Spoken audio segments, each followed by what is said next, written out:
one. Aloha! We are reconvening the House Committee on Finance. It's January 16th and around 9 a.m. in room 308. We're here for the purposes of departmental budget briefings, and we're joined today by the Department of Commerce and Consumer Affairs. Please, whenever you're ready, please approach the bench and go for it. Thank you for joining us today. Aloha and Happy New Year. Chair Todd, Vice Chair Take Nouchi, and members of the House Finance Committee. I'm Nadine Ando, the Director of the DCCA, and I'm here with members of the department relating to the DCCA's budget request for fiscal year 2027. We appreciate this opportunity to come before you as you consider our budget request, and thank you for the time to review our requests and related submissions. We're here to briefly summarize what's in our budget request and to answer any questions members of the committee may have for us. In that regard, I'd like to start by introducing members of the department who are here today. First, Dean Hazama, Deputy Director. William Yu, our Communications Officer. Kyle Ladau, Legislative Coordinator. Michael One, Business Management Officer. Jason Horiuchi, Program Administrator for Hawaii Post-Secondary Education Authorization Program. Tai Nohara, Commissioner for Securities in the Business Registration Division. Randy Leong, Administrator for Cable Television Division. Michael Angelo, Consumer Advocate with the Division of Consumer Advocacy. Dwight Young, Financial Institutions Commissioner. Rhoda Castillo, Acting Information Systems Manager of the Information Systems and Communications Office. Scott Psyche, Insurance Commissioner for the Insurance Division. Denise Balanai, Seniors Hearings Officer in the Office of Administrative Hearings. Thomas Mana Moriarty, Executive Director of the Office of Consumer Protection. Esther Brown, Compliance and Enforcement Officer with the Regulated Industries Complaints Office. And with the PUC, John Itamura, the Chair and Commissioner of PUC, along with Jody Endo Chai, the PUC's Executive Officer. So as was noted in the written submission that we filed with the committee, all requests, budget requests, are ceiling increases for the use of the department's special funds. As was noted in the written testimony, the DCCA's funding source is unique among departments as its programs and operations are funded by its own revenue generation. That said, the DCCA is mindful of the legislature's fiscal oversight of the DCCA's funding and seeks legislative approval of requested ceiling increases to expend our department's special funds to meet operational needs and to make improvements in support of its mission to provide important commerce and consumer related services to the public. So the requests are as listed, I believe it's table 4 of our submission. Briefly summarizing, funding for fringe benefits to fully fund employer obligations to provide for payment of increased benefits across 7 programs, totaling $1,178,302. Second is the DCA fund operations funding, a ceiling increase of $595,915 for the PUC to fund the operations of the Division of Consumer Advocacy pursuant to HRS Section 269-33. An increased ceiling for central services assessments payable as CSA paid out by the department has been more than the line item allowed for it, resulting in operational deficiencies. And as outlined in table 4, that would be a total of $400,000 that consists of $200,000 for our RICO division and $200,000 for the Business Registration Division. Lastly is a funding request to increase ceiling to for communications to expand its outreach to the public, and that request is in the amount of $20,000. So we are here to answer any questions that the committee may have with regard to our request and anything in particular with regard to our department. Sure, I have a very quick one and then I'll turn it over to Chair Matayoshi and any members of the committee. And this doesn't necessarily apply, a ton to your department, but I figured I'd ask anyway. With, restrictions, any need for an emergency appropriation of any sort? I know you guys are mostly fee generated, so. Yeah, fortunately, we are not affected, we don't rely on any federal funding. Yeah. And so we're not affected by those funding cuts. But as far as any restrictions or anything, that we have nothing, no concerns this year. Yeah, sort of figured. Okay. Chair Matayoshi, you have anything you wanna start with? Or? Yeah, thank you, Chair. Do you have an update on the roof repair project? Sure. So about 85% of the actual roof surface has been repaired. We have about 15% remaining. We also have work on our main entry area to the building, which is called our arcade, primarily because it has columns and all of that in there. That work it has started. It's scheduled to be completed by the end of this year.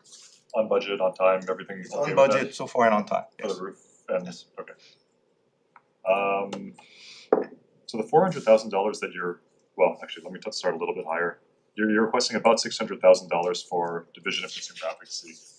That's your second item that you requested. What exactly is that $600,000 for? Actually, it's not for, so by statute, the PUC passes funding for consumer advocacy to do their operations. Their budget line item on the PUC doesn't match what they're actually passing today. So they're just asking, it's more of a housekeeping thing. They are actually passing the money, but they want that, what they're actually passing to kind of match what the, that line item is on their budget. So PUC is funding, the money goes through PUC to Consumer Advocate? Correct. And then you're saying that the budget doesn't match because they're supposed to give them about $600,000 more No, than they're getting? No. Explain It's to me. the other way, so they're paying about 4.78 now, but that budget line item is short 590 something thousand. So they're not gonna be passing them any more additional money, it's just matching the amount that they're actually passing. Am I the only one last year? Okay, so you're asking for an increase in $600,000, that money will filter through PUC to the Consumer Advocate, right? We're asking for PUC ceiling to be increased, It's not the- yeah, DCCA's. But the money is meant for the Office of the Consumer Right. Advocate. Are there any additional services being offered or like what? Why? Is the number just off or are they increasing services or I'm No, so they're actually passing the amount they're supposed to, but on the PUC side, on their budget, on their budget side, that amount that they're passing is actually 590 something thousand below what they're actually passing the money over. Okay, so everything is status quo. Correct. Why that's a pretty large discrepancy. What happened? I think this has happened like over the years and just, it wasn't corrected. So over time, it just kind of adds up to that amount. So this is a cumulative amount over how many years? I don't know, please go on. About 10 years. 10 years. About 10 years. And this is never so like 100,000. I mean that's a lot. I'm kind of struggling to figure out why this is happening now instead of 10 years ago. Who was eating the costs? If everything was status quo and all the money was getting paid, no one was getting shorted any. Where's the gap here? Yeah, I mean, It's a piece. yeah. Stress.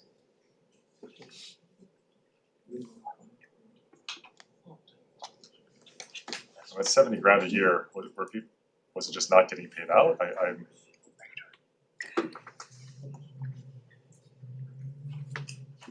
Fri Jan, I'm the ASO for the PUC. What happened in general is there's a lot of pay increase, like the union pay increase for the last couple of years. And usually when that happened, we don't get our side increase to offset that, right? And then there's another approximately almost 3% coming up in July 1. And this for this fiscal year for their pay increase. So the 3% out of their budget is just this year, and then the 2%, 2.45 or something for last year. Okay, but you've been paying the pay increase, right? Yeah, so we absorb that cost out of the PUC. Normally is what happened is whenever the consumer advocate budget go up, whatever the amount that increased for them, our side have to go up. So we can transfer that money over to them. And sometimes it's like pay raise and those kind of things come through the union. It doesn't impact our budget until the following year. Okay, but it's been going on for a long period of time. Where has the money been coming from to fund those pay increases? I'm just, it seems like everyone has been getting paid what they were supposed to. It's been 10 years since you've come in to raise the cap to account for this. I'm just struggling to figure out what's been going on in the background. Yeah, I'm not quite sure about the 10-year thing. It's only last couple years, right? There's definitely a union agreement last year, right? There was an increase in July 1, and then there's another increase this July. Right? But you're asking for 1.1 million for the first line item to fund employer obligations. I'm assuming those were the union negotiated union increases too, right? Or is that a separate item? The 1.1, the first item, if you look on table 4, I think it's broken down which programs are looking at the fringe increase, the ceiling increase for fringe, to cover fringe. And I think those are the 7 that are listed, the various divisions that are listed, so that is not, the PUC is not among those 7. So in other words, the 7 that were listed in that first item, the funding for the fringe, that's for divisions under DCCA. And so that's to catch up and pay the fringe. But 901, CCA 901 is the PUC. And they're not among the 7 programs. So you that- broke the PUC out in the second line item because you also needed that catch up. Is that what happened? No, I don't think I don't believe the PUC was included in the first line item for the fringe. And is that because it was a multi-year catch up that you broke it out, or because otherwise why wasn't it included in the first line item? Well, that's true. I think you are correct. I think it's probably because the number for the PUC is more cumulative. And that's why it's separately listed. The rest of the line items for fringe are for the various divisions under DCCA.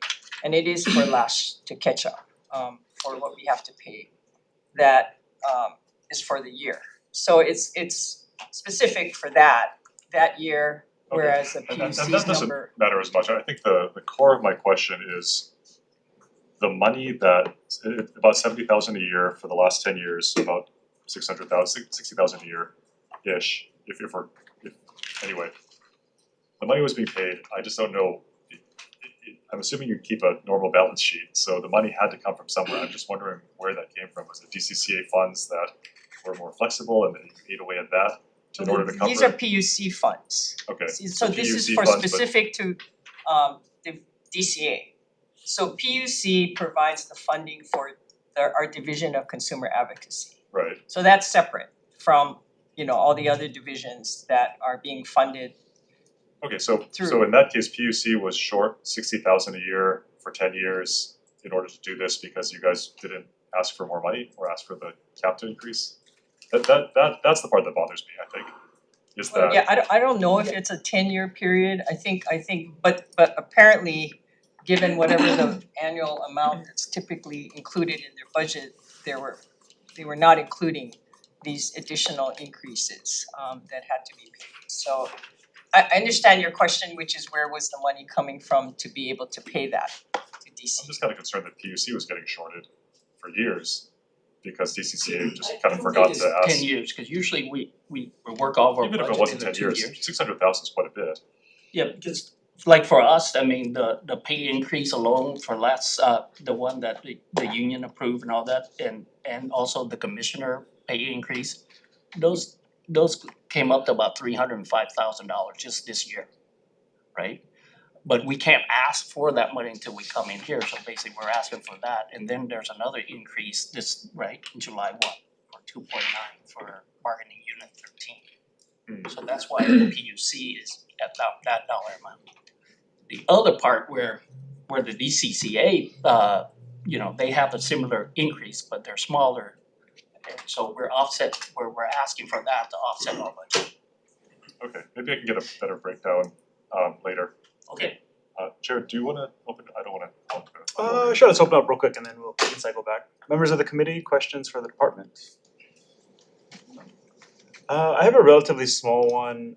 Maybe someone can speak to trends in kind of new types of fraud, particularly around AI and maybe what your needs as a department may be going forward, if you've seen an uptick, or is it just replacing, previous types of fraud? Want to hear?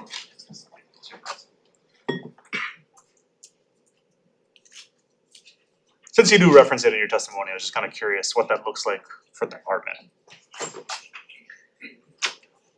Good morning and thank you. Lana Moriarty with the Office of Consumer Protection. I just want to say you have my favorite name in state government. Also, I thought that was your first name. That's like the first time I. It's incredible. It's admit. It's incredible. Roger, Good job on your parents or you if you changed your name to Lana Moriarty. Chef's kiss. Shout out to my dad, James Moriarty. Beautiful.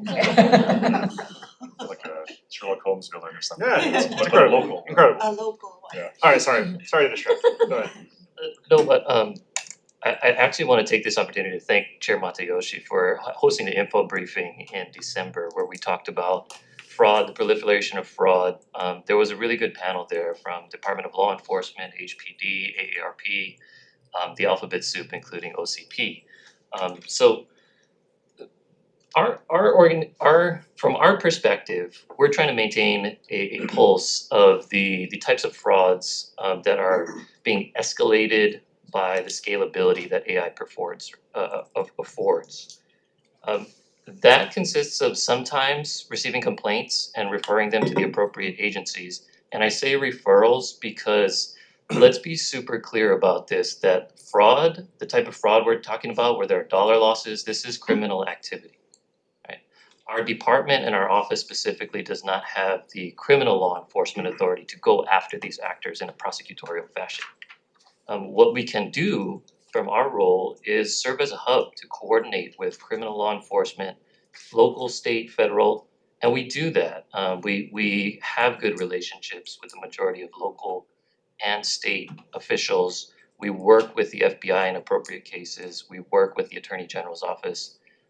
We would love to continue to build the relationship with HPD, which I think is taking this threat of fraud seriously and recognizing criminal aspects. One thing that is, I think, apparent is that our criminal prosecutorial apparatus is not necessarily where it needs to be, and that is a conclusion that I've reached because if you look at the number of prosecutions for fraud, they're sort of strikingly low, and I'm not trying to point fingers at anybody. There are some great efforts being made at prosecuting public corruption.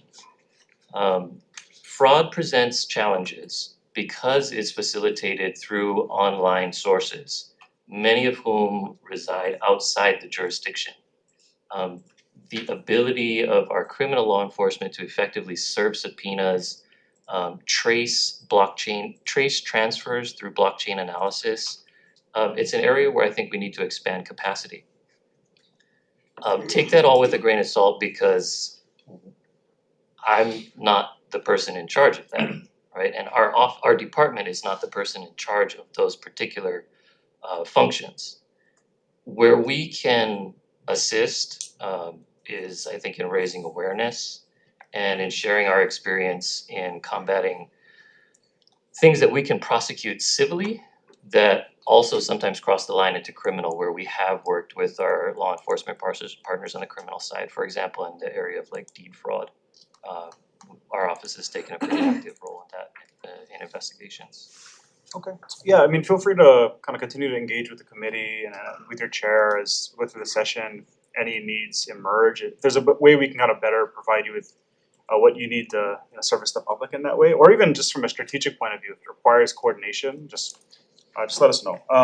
You folks also field complaints on things like shrinkflation, or those people who are intentionally, or companies intentionally misrepresenting quantity of goods, that sort of stuff. I'll give you a very specific example that irritates me, alright? It makes sense with the body type, right? You go to like the Honolulu airport, you buy a sandwich, it's like $9, and the way they make the packaging, it looks like there's a lot in the sandwich. And then you open it, and it's just because they put it in the clear plastic section, and there's actually nothing outside of it. You feel those kinds of complaints too? I know that's very specific. Which kind of sandwich? It's usually a ham and cheese. Yeah, okay, that's what It's usually ham and salad cheese. is really terrible. They bait you with the ham and cheese. But yeah, you feel that sort of thing too? So occasionally we get complaints of that nature, and we have to figure out where the consumer harm is, just like any set of facts that's presented to us. What is the harm? What is the scope? And those are some of the factors we're gonna look at, whether to pursue an investigation. And when we apply law to facts, what I would be curious in this case is what do you think the misrepresentation is? It tells you that there's gonna be a lot of meat and cheese. But it's because that's where you can see, and everything else that's not visible, there's nothing there, right?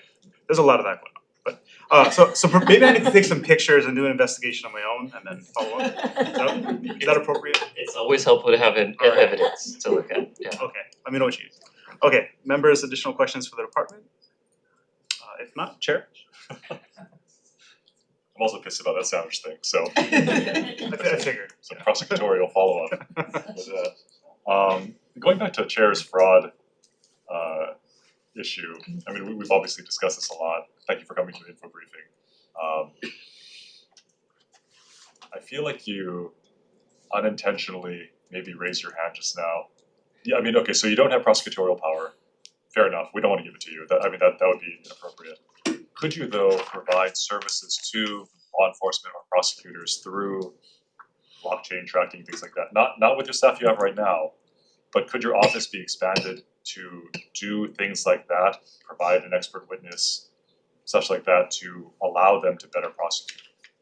There are other things that you could do to assist the consumer in the pursuit of the prosecution. Not a civil action, I'm talking more criminal. I don't want you to necessarily get involved in civil, but are there things that you think that your office could possibly be expanded to do in order to better assist with that? Yeah, one thing we've been tapping into, I think, which dovetails with maybe the answer to this question, is looking at trying to get a technologist on board. Somebody who is a non-lawyer, but has a deep understanding of some of the technological systems that are used to, what we were thinking was privacy. So in privacy cases where data is stolen without an individual's consent, we need to be able to point to the hack, the transfer. Those cases lend themselves to expert witnesses. Blockchain analysis is not part of our current capacity, and we would have to expand and take on and find the appropriate personnel that has that background to be able to do it. I don't see conceptually why they shouldn't reside in our office, with maybe one slight caveat. If the criminal law enforcement agencies prefer them in-house, we'd honor that preference. You mean you can afford them in-house too? I mean, that's really the root of it. I think law enforcement doesn't have the resources to pursue a lot of these things. That's why you don't see them being prosecuted a lot. But DCCA, you guys got some cash. And your job is to protect the consumer. Fraud is rampant right now. Maybe we can have a conversation between you folks and law enforcement to see if there are any resources that they could better use that could be housed in DCCA to allow them to better pursue these criminals. I don't want to be barking up the wrong tree or chasing dead money here. If it's going to be too difficult for the prosecutors, even with your help, to prosecute them anyway, kind of why bother? But if there are resources that they might be able to use that your offices could provide as services to them, maybe that's one way to pursue fraud better. And I don't wanna belabor the point, but there are two things that maybe make that an even better idea than you might think. One is that there is a real availability of resources out there because the federal agencies have been systematically eliminating positions and firing individuals with this skill set that were working at the federal government, particularly at the Consumer Financial Protection Bureau. And second, sort of unlike some of the other divisions at DCCA, we're not necessarily fee funded. We are funded by what we go out and earn through our civil prosecutions. We're funded through our enforcement activity. And if we were able to have additional resources, we would bring additional enforcement actions. And we would bring in more enforcement to possibly carry more personnel. So that's a consideration that we've also been batting about in-house. So if there are any federal agents listening to this discussion, job resumes, please. Alright, yeah, let's talk. Let's see though what law enforcement needs. You're talking more civil action though, not criminal, right? I was talking more assisting criminal prosecutions, but civil, that's another good idea. And I like the expansion. yeah. One of your budget items to $20,000 for communications for expanding outreach to the public. I'm assuming that's more PSAs, kind of information about how to avoid fraud, how to avoid like hire a licensed contractor, that kind of thing, or what does it entail? Yeah, I'm gonna call up, where's Will? Will, you wanna speak to that? On increasing the outreach? And the reason I'm asking is this number's awfully low, 20 grand. I feel like we could use a lot more of this preventative measure. Thank you, William, New Communications Officer for the Department of Commerce and Consumer Affairs. Yes, $20,000 is for expansion of public outreach and consumer efforts. It is just a figure that's supplemented by we already have a communications budget, and it's just a small figure to expand more for on the ground. So it includes neighbor island visits. We want to ensure that we hit each neighbor island every year, at least once. It is for social media advertising and public service announcements on television as well. But it is supplemented by funds from downstream to the department. The licensed contractor campaign that you mentioned we funded it recently last year through the Contractor Education Trust Fund. We have the director's office budget as well that we use monies for. So this is a small increase that we're asking for. So what's the base right now? I think in the past year we spent about $100,000. Could this be used to, I mean, we've passed a number of bills and we're looking at a number that are in the queue for safety checks. I know I had a bill a couple of years ago to try to get rid of those super high beam headlights to make sure that the headlights are hitting the ground at the regulated distance away, and we put that into the safety check statute. I just got my safety check, they did it outside, so there's no way to check that. I'm just saying, if some of this money could be used for either educating the safety check locations, I think the word is not getting out from the bills that we're passing to the actual locations that are enforcing it. I'd like to see that done more. I know Darius, the transportation chair, has a bill regarding license plate covers and things like that. I think I have one too. But we're trying to catch a lot of these violations at the safety check level where they have to get a yearly thing. There's someone licensed who's going to be doing the safety check, performing the safety check. It doesn't seem like that information is getting through the DCCA back to them. So if you can comment on that. I can take a look at that. Yeah, we'll take a look and see Okay. what we can do to. Have you help alerted out. them of the headlight thing or of any other? Okay. Yeah. It's been years. Sorry. Okay. And then funding for anti-fraud, how much are you spending on fraud education right now out of the 100,000 or soon to be 120? It's all anti-fraud pretty much country. It's all. Yeah, it does center around anti-fraud, so we go to outreach events for kapunas and things like that, so it kind of ties into that. areas as well. Okay, how about condo board education? I know that's a big topic coming up in our realm at least. Is this the same fund or is it a different? No, separate fund.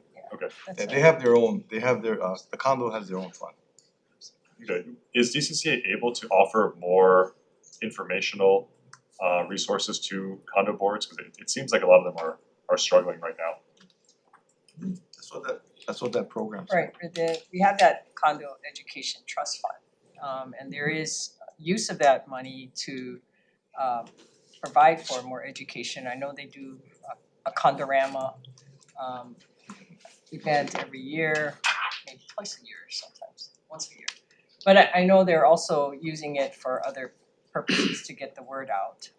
But certainly we can spend more time talking to them about, you know. I mean, I know DCCA needs to use its resources kind of within the same nexus, but could DCCA offer to like host websites for condos, I mean, to allow them to better post and make available their condominium documents, for example? One of the complaints I've gotten is that the smaller associations don't have the money or the time or the resources to post their documents online. There are other larger ones that use some kind of website, I can't remember what it is, but to kind of post their meeting minutes and things like that.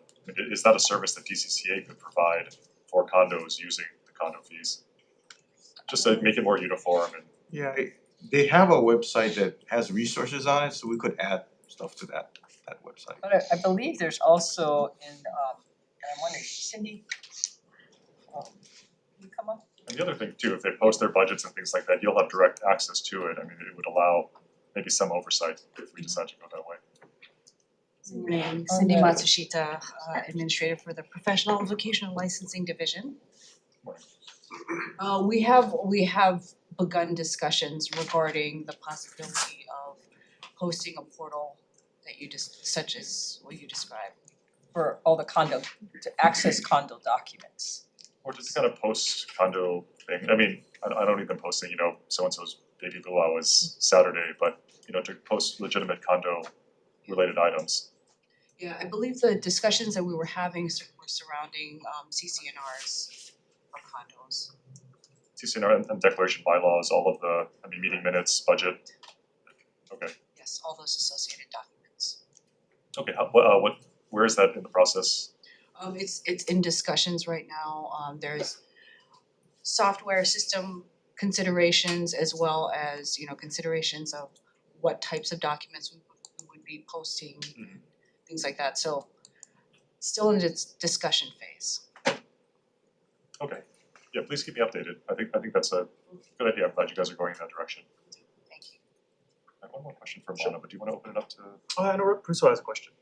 Go ahead. No, please. I'm about to switch topics entirely, so. Okay.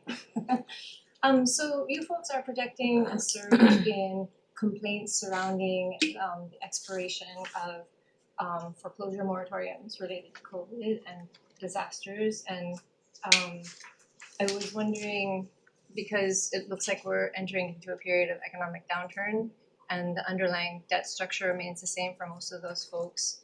Have you been in conversations with leadership or with other legislators about legislative remedies or how the state might address that surge in, because I see the complaints related to an actual situation or we're gonna have a real problem.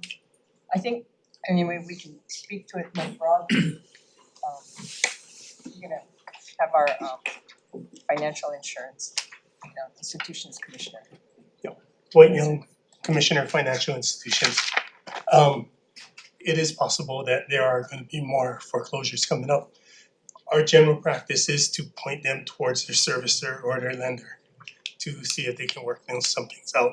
We have not had anything at the moment as far as a surge in complaints. So it's kind of wait and see. Servicers have been very cooperative, especially with the line of fire. They came out, they did seminars for the residents. We believe that they are willing to work with their clients. It is in their best interest as a servicer to work with their client rather than to foreclose on the property. Okay, so you're not seeing then a surge, We you're haven't, just projecting. we haven't yet, and Okay. we don't have a lot of inquiries in that regard at this time. Thank you. Thank you, Chair. Members, any additional questions? Okay, Chair. Most exciting department, you guys don't have questions for DCCA? Okay, actually I have two questions, one's kind of a brief one though. About a year ago, I asked you guys to start looking into some of your license fees, I understand have not been raised in a decade.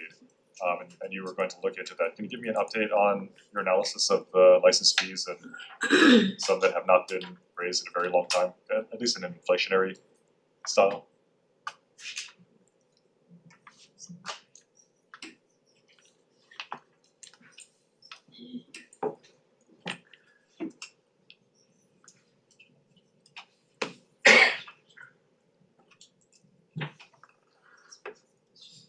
Oh, so that, whether or not we have looked at increasing any of the licensing fees for professions license. I don't have a long history with DCCA. I've been here for about 9 months. But we are open to the discussion.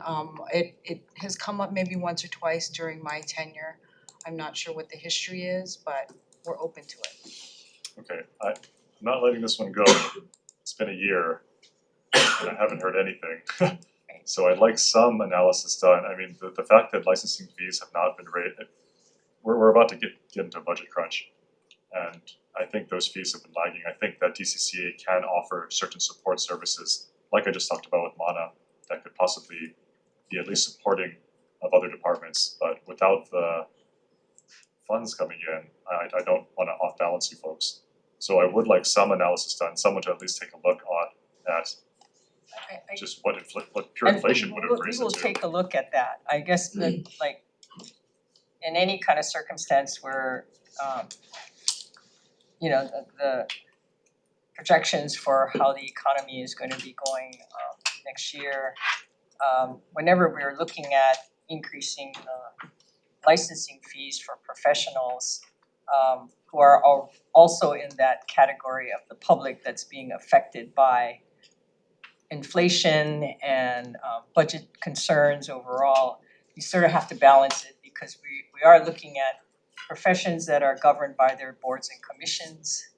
They have to determine whether or not something like that would make sense for them at this particular time. So not to be tone deaf to the idea that, you know, there is an overall need to find ways to increase our state revenue in times of more economic distress.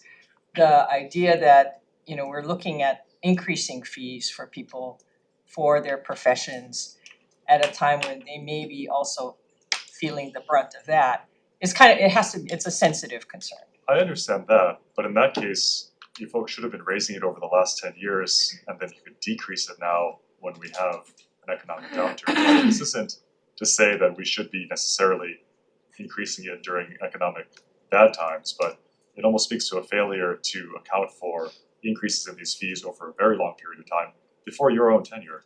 Yes, of To- course, before my tenure Right, and but it should have, I think that there's before been Cindy's some tenure for neglect sure, in this area. So I'd like some analysis done. If it hasn't been raised in the last decade, I mean, like McDonald's extra value meal prices have doubled in the last decade, maybe triple, right? So DCCA, it's nice that you keep your fees low, but I'm not sure anyone could really complain about a fee being raised to an inflationary degree after they've reaped 10 years of a static fee too. So I understand your point, but I don't think it applies here, that's all. Or I think it would be. we will look into it and we will provide you with more information. Okay, when should I follow up with you folks next? Maybe give us a couple of weeks, we can look into it. That sounds fair, thank you. So my last actual question is actually for Mana again. Mana, we talked about that landlord-tenant helpline, yeah? That was you guys? I can't remember which working group this was. Yes, Okay. we operate the landlord tenant information center. Okay, and that's a free line for landlords or tenants to come to you, not for legal advice, but for legal information, I would say, is that fair? Correct, so our staff is trained to help them identify the issues that they're going through, and our staff We'll make reference to appropriate statutes in the residential landlord tenant code where appropriate. We've had some changes to that program as part of the department-wide initiative to set up a call center and caller support. So that the first level of interface is now our call support team, which is our vendor team in Honolulu. We have assisted more than 5,000 people since we were last before this committee. That's through our call tracking measures. The callers include landlords, tenants, and anybody with a question. They do not have to identify themselves as a landlord or a tenant. And we're currently, as you mentioned, a member of the legislative working group to take a fresh look at the residential landlord tenant code and see where revisions are needed. I think it's a great service that you're offering. I remember we talked about possibly expanding it or getting better coverage. I honestly never even heard of this resource, and I volunteer for legal lines and things like that. I just wish we had known about this so I could direct people to you folks when we hear about people in distress. I thought we talked about kind of trying to expand that program somehow. How is that going? One of the things that the call center operation has enabled us to do is to shift from a completely in-house manned operation to a vendor supported operation. And as some of you know who were here at this briefing last year, the hours of operation was a concern for some members of this committee. With only with a full-time staff presence on Oahu, we had been answering calls from 7:45 to 12:30 daily. With the expansion to a vendor-supported operation, we're answering calls now from 7:45 to 4:30, regular state office working hours. Our callback service remains, you get a call back within 24 hours, regardless of when you call. That has not changed. We have delivered that 24-hour callback service consistently as far as I've been aware of this program. Okay, no, great work. I appreciate it. Thank you. Anything else? Okay, members, anything additional for the department? No? Okay, well, thank you very much for all your hard work. Thank you for attending. We're gonna recess briefly to allow for the transition to the Department of Business, Economic Development and Tourism. Recess.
Why?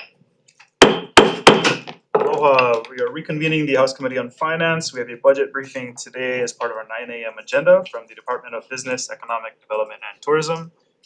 Please proceed when you're ready. Thank you. I'm not used to this high tech, there's no microphone and you guys can hear Yes. us. Yeah, just in case you're already not aware, green is on, red is off. As much as possible, if you're gonna have a side conversation, just shield your mouth because it'll be a directional mic and might pick it up otherwise. It is high tech. Good morning, Chair Todd, Vice Chair Kitagawa, members of the Finance Committee, thank you for having us. Oh, I'm sorry. Is Takanouchi the Vice Chair? Follow me. I'm so sorry. Don't worry, go for it. Thank you for that. We sent you our packet in advance, so other than read the introductory letter that we wrote, I think it's important because there's a lot of new members on this committee that we introduce all the agencies, and I'll make sure that they stand when I introduce them so that you know who the different departments are.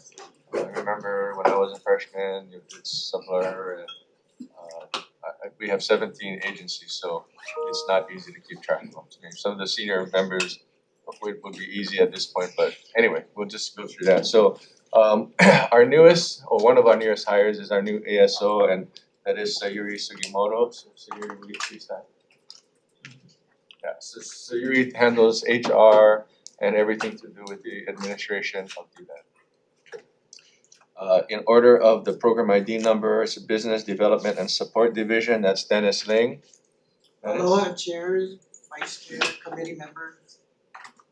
Dennis is one of the longest serving employees of DBEDT, and maybe even the state. And thank you, Brian. Creative Industries, Georgia Skinner. Aloha all, thank you for having us today, Doris. Foreign Trade Zone is David Sinking. Aloha, Happy New Year. Hawaii Tourism Authority, Caroline Anderson. Aloha. Hawaii State Energy Office, Mark Lick. Aloha. Research Economic Analyst Division, Jen Chan. Aloha. Hawaii Green Infrastructure, Gwen Lau Yamamoto. Good morning, happy Friday. Military and Community Relations Office is Lori Moore, but representing Lori Moore this morning is John Green. Aloha. Hawaii Technology Development Corporation is Trung Lam. Good morning. Office of Planning and Sustainable Development, Mary Alice Evans. Good morning. Natural Energy Laboratory of Hawaii Authority is Laurence Sambardier. Aloha from the Big Island. Hawaii Community Foundation, Hawaii Community Development Authority is Craig Nakamoto. Good morning, everyone. Hawaii Housing Finance and Development Corporation is Dean Minikami. Morning. Agribusiness Development Corporation is Wendy Gady. Happy Aloha Friday. Wendy always has a lot of energy. Stadium Authority is Mike Yadao, and Mike Yadao is newly appointed. I think he's been there like a month. Yay, Mike. That was Jimmy's way of saying, please be nice. Yeah, so we thought that was important because there are so many attached agencies and divisions of DBEDT. So now I'd like to turn it over to Deputy Director Wicker for the presentation of where we've been, where we are, and where we're going with DBEDT. So Deputy Director. Good morning, Chair, Vice Chair, members of the committee. Happy 2026. If you can indulge me, I do have a lengthy presentation. I'll try to do this in 20 minutes. But we feel it gives good context as we're entering our fourth year of this term, where we've been, how we got here, and what the plan is moving forward. So throughout the slide deck, it'll include our strategic plan, but as well as the additions found in our budget, as well as the CIP found in our budget, both for the current FY27 supplemental requests, plus what has been appropriated last year ahead of the supplements year through Act 250. We'll also cover some of those legislative proposals that's under consideration for the Gov admin package, as those policy bills do have a fiscal request or a fiscal nexus. As Director mentioned, DBED includes 17 programs. 10 of those are attached agencies, 7 are core divisions. Those attached agencies are structured to operate like business, where they fill voids in either manufacturing, energy, tourism, and other areas we're looking at in diversifying our economy. When we've joined DBED back in 2023, we received 2 other agencies, the Stadium Authority as well as the Agribusiness Development Corporation. What's not on this org chart just yet is the Military and Community Relations Office. To give you some context, as we're now in beginning year 4, the first 2 years were spent on identifying what those sectors are we need to focus on for economic diversification.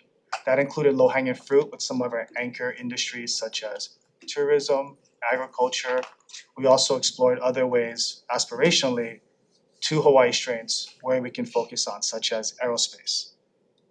Year 3, last year, we received a lot of support from the legislature through CIP as well as through the general fund, and we've begun implementation.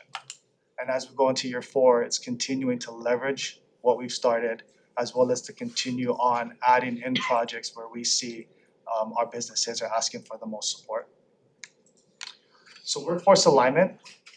Workforce gaps are systemic and skill specific, they're not marginal. The talent availability is a binding constraint on growth.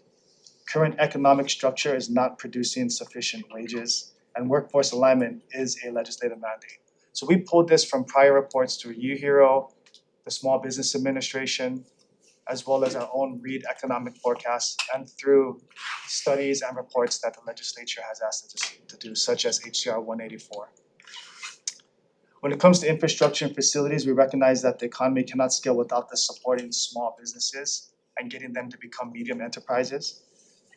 What we found is that the manufacturing base exists, but it's fragmented and undercapitalized, so the cost of doing business in Hawaii is preventing our small cottage industries and our small businesses from scaling up. There are critical infrastructure gaps that constrain this scaling, and we are missing pilot to scale infrastructure. Export is a key driver for diversifying our economy. We gotta look at our value add product producers. That includes our creative industries with fashion design, our digital media and film, as well as our value add food businesses. We will depend on that small business capacity. So if you think back in your communities, we do have a lot of cottage industry, a lot of small business value added producers. The growth must come from exports, not just relying on population, either local or visitor. And we have to invest in our export infrastructure as there's a needs response that we see both from surveying the industry as well as through legislative report requests. And lastly, legislative direction and policy alignment. Our economy cannot scale without, again, our small businesses. We have to invest in our infrastructure gaps, and we have to understand that pilot to scale ecosystem. And so there's also alignment with DBED's strategic framework with both Senate and House, as both your packages or your themes came out earlier this week. And we do have alignment, workforce development, which we'll cover in the coming slides, manufacturing, including advanced manufacturing, and then exports and how these do drive high wage jobs. So consistently, our problems are also the nation's problems. In 3 areas, according to national polls, we rank the worst in business costs, mediocre in workforce development, and very low when it comes to infrastructure. To lower business costs, we're finding that it is infrastructure and facilities. The capital costs, the upfront costs, our small to medium businesses cannot afford it or sustain it individually on their own. We're concentrated in tourism, construction, and other. That includes export services. Other also includes real estate, and we know the price of the cost of living is high here as well as the real estate median. But we can look at further diversifying in areas in tech, innovation, and agriculture, and how do we move the needle in these areas. So there are 4 pillars that we focus on in government. It's curriculum to career, so working with our Department of Education and our P20, understanding what CT programs are in place, and when those students graduate, can they go straight into the workforce? 40% of our students do not continue secondary education within the first year, so how do we capture them and pathways to entrepreneurship immediately after graduation? And vice versa, with our industries, is the CT aligned there? So we're working with people like the Chamber of Commerce and their sector partnerships. We have workforce development embedded within some of our programs that are working with the trades in this industries to bring in that skill set for employment. We also work with Healthcare Association Hawaii. They just recently graduated 20 or 50 students on their glide path, which was a contract issued through Business Development Support Division. And that graduating class is going to fill 25% of the current industry vacancies. We'll talk about infrastructure and facilities and CIP requests as well as CIP we received, policy changes to help make us more diversified, and then I'll show you examples of how we're laying current incentives established within DBEDT. So I won't go into this in depth, but we did a lot of research on prior studies and reports going all the way back to 2010. There were a lot of common themes, but what was lacking is the what and the how. So one driver out of two that we're focused on is achieving mandates. So these three pillars of agriculture, energy, and housing all fall under DBEDT, either through Agribusiness Development Corporation, Hawaii State Energy Office, as well as Hawaii Housing Finance Development Corp. And Hawaii Community Development Authority. Mandates under agriculture include Act 151, which is doubling the state's food production, Act 175, which is Department of Education's increase of farm to school purchasing, as well as Act 176, which tasks other state institutions, your state hospitals, your jails, your prisons, to also increase local purchasing. Energy Office is on the mandate Act 997 of 2015 to achieve 100% renewable by 2045. And we have housing studies that show we need 13,000 units by 2026 just to start catching up with the shortfall. Statewide, by 2027, our data shows that we're gonna need about 70,000 units statewide, 40% of that. The challenge here is when you look at when they start to map out how they're gonna achieve these mandates, it's land use. So we have established an integrated land use working group within DBEDT to start aligning land use policies. The second driver is exports. If we want to increase our tax base, we have to rely on exports, not the population here locally. So we have to figure out ways to bring in new state dollars and prevent them or reduce the leakage of going out. So exports we're exploring are in the non-food products, that's fashion, design, jewelry, cosmetology. We have your value add products, that's your food products, intellectual property. This includes the creative industries from designs, musicians, also through your technology sector, and then the gig economy, which are your service providers. In working with the industry, working backwards from export, the goal to get them to export, they need to be able to commercial and scale up. In order to do that, the market needs to demand a product for them to anchor. And then they either are already a small to medium business and looking to grow, or they have an idea and we have to help them innovate that idea to concept. The biggest challenge though here is that valley of death, going from growth to commercial. So in speaking with the industries as well as following surveys and studies that were issued by the legislature and asked of us to do, these are the common areas why businesses cannot scale up and why we haven't seen manufacturing or diversification as aggressive. They lack access to specialized equipment, whether it's capital investment, they can't afford the equipment. They don't have centralized locations for facilities or warehouses. It's not necessarily they need to have their own brick and mortar facility, but a shared facility or open access facilities would help them anchor and expand. They need access to new markets, need to understand those challenges of what it takes to get into those new markets, and then increasing their scale. And this is a chicken and egg we're finding out, is that even when you develop a product and now you need to scale up, you have to go to innovation facilities to further change or revise your recipe. It's not just the same, you just don't double it to go from 500 to 1,000 units. So this is addressed and broken down in three areas. You have your R&D and innovation, so we do have innovation facilities, we do need more. This is also the kuleana of the community colleges. We're working with community colleges as they build out their innovation spaces. This includes education and curriculum for the non-traditional, non-accredited pathway. Market and scale up, that middle pillar is where DBEDT comes into place through our attached agencies. This is where we help them commercial and scale up, and this is through the manufacturing facilities. So there is a difference between innovation and manufacturing. Although that facilities may look virtually the same, the missions are different. And we saw that across the board. We did site visits to other countries and other states, and there's a clear delineation between an innovation and manufacturing facility. and then expand and export. And this is where we leverage our business development support division and the ecosystem within DBEDT. So our research economic analysis division, they release a emerging sectors report every year. We narrow down these 3 sectors based off of what was already happening boots on the ground, and then speaking with industry as well as tapping the board and commissions and the expertise who sit on them, where Hawaii needs to go for diversification. So tech innovation, creative industries, and product development. So as I mentioned earlier, we're going into year 4, we've begun implementation. So when you look at several of our programs and what they can do across the state, here's where we can make those investments and start to focus on diversification. You have this slide deck, I'll leave that for you. You have the committee acronym as well as the notes that can explain how we can do that. So as we go into tech and innovation, some of that low-hanging fruit was healthcare, tech, and energy. We're also looking at how do we expand advanced manufacturing, which will help support the aerospace community. So just this past year, Honolulu Community College and Department of Defense partnered up, and they have the first innovation advanced manufacturing facility at Honolulu Community College. This brings in 3D printers, robotic, which really ties STEM to the trade service. Where this supports now is our maritime industry. Think of our shipyards as well as aerospace, and I'll explain how that happens. It's not just about satellites and telescopes. It's about making components that will support new industries coming in. So our aerospace coordinator under the Hawaii Technology Development Corporation is already engaged in conversation. We're in discussion with the Department of Transportation Airports. There is interest to have companies locate here, specifically at Hilo Airport, utilizing existing infrastructure. What we are working with is the price for a hangar facility. This is for horizontal launch. If you're pretty familiar with companies like SpaceX, Blue Origin, very costly, a long wait period.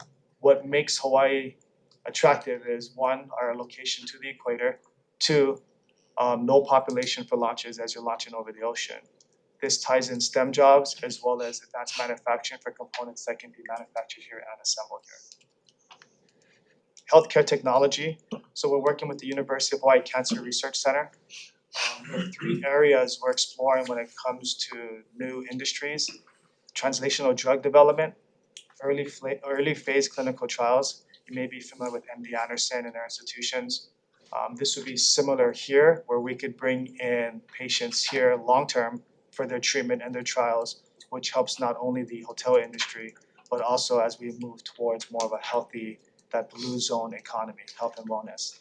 And then with AI and how fast that's rapidly moving, we're looking at exploring how data and AI R&D can be embedded into UH Research Center. We do have a request. This is going to be through a bill. The current SBR program is limited to certain types of activities. There are other federal programs and federal grants available, so we're asking to do a statutory change to allow the SBIR and SSTR grant funds we receive through the state to be leveraged for other federal grants, which will help diversify some of the industries we're focused on in tech and development. So this is just a language change in statute to leverage more of the state dollars to go after new federal grant resources. In media, fashion design, and music, so we're working on a pathway for export and distribution. There will be a lot of discussion about film this session. Other states have become very competitive in their rebate programs. You've seen California, they, I believe, went to $750 million with no cap. Texas went to $150 million with no cap. That is a challenge, you know, if we're gonna look at how do we compete at that level, it's gonna be difficult, you know, general fund resources are limited. But we still have to make a play for major productions. They do employ a significant employment base here of over 2,500 employees when majors shoot here. The other side is artificial intelligence now. There are a lot of programs out there, you can create your own product from scratch. You have open language models that can write your script, open language models that can create your soundtrack. So we're in discussion with a company for not only the curriculum, but also the programming to understand what type of equipment needs to go into our schools, what the curriculum is that the teachers have to provide. And then through an MOA that DBED and the Academy for Creative Media has executed, we're working with Chancellor Penalosa now. How do we utilize that facility for both the traditional and non-traditional student? Again, this works with students coming out of, for example, like Sea Rider Productions, who can now go straight to the ACM facility, use the equipment there to create a production. We see that the large productions are not always attainable for new film producers. Through AI, we can see that they can create content with a skeleton crew. We also signed a MOA with the School for Adults. They do career foundations on soft skills. So build your bank, build your biz. They created a special program called Build Your Farm. But when we talk to students and we see their skill sets, and for those students who don't continue on to secondary right out of high school, by getting their career foundation certificates in high school and those soft skills, it's teaching them entrepreneurship. And through facilities such as the Value Add Product Development Center or the Academy for Creative Media, they can continue straight into entrepreneurship. So we're working on alignment with that with both Department of Education as well as University of Hawaii systems. This is a rendering. So HCR 184, which came out 2 years ago and the report was released last year. What we found between the fashion and design, the jewelry, the cosmetology or cosmetic industry, as well as the music industry. Honolulu Community College has fashion tech and ballet music programs. As the students graduate out, they're knocking back on the doors asking to reuse those facilities, which HEC's mission is not commercial, it's educational. So what we found in HCR 184 is we do need a manufacturing facility for the Creative Industries Division. This was just placed on the Sandlock box in Kaka'ako. We are looking at all other alternative sites. We do have some existing funds. We're looking at how we can repurpose that for a proof of concept to start developing the design to answer the response for HCR 184.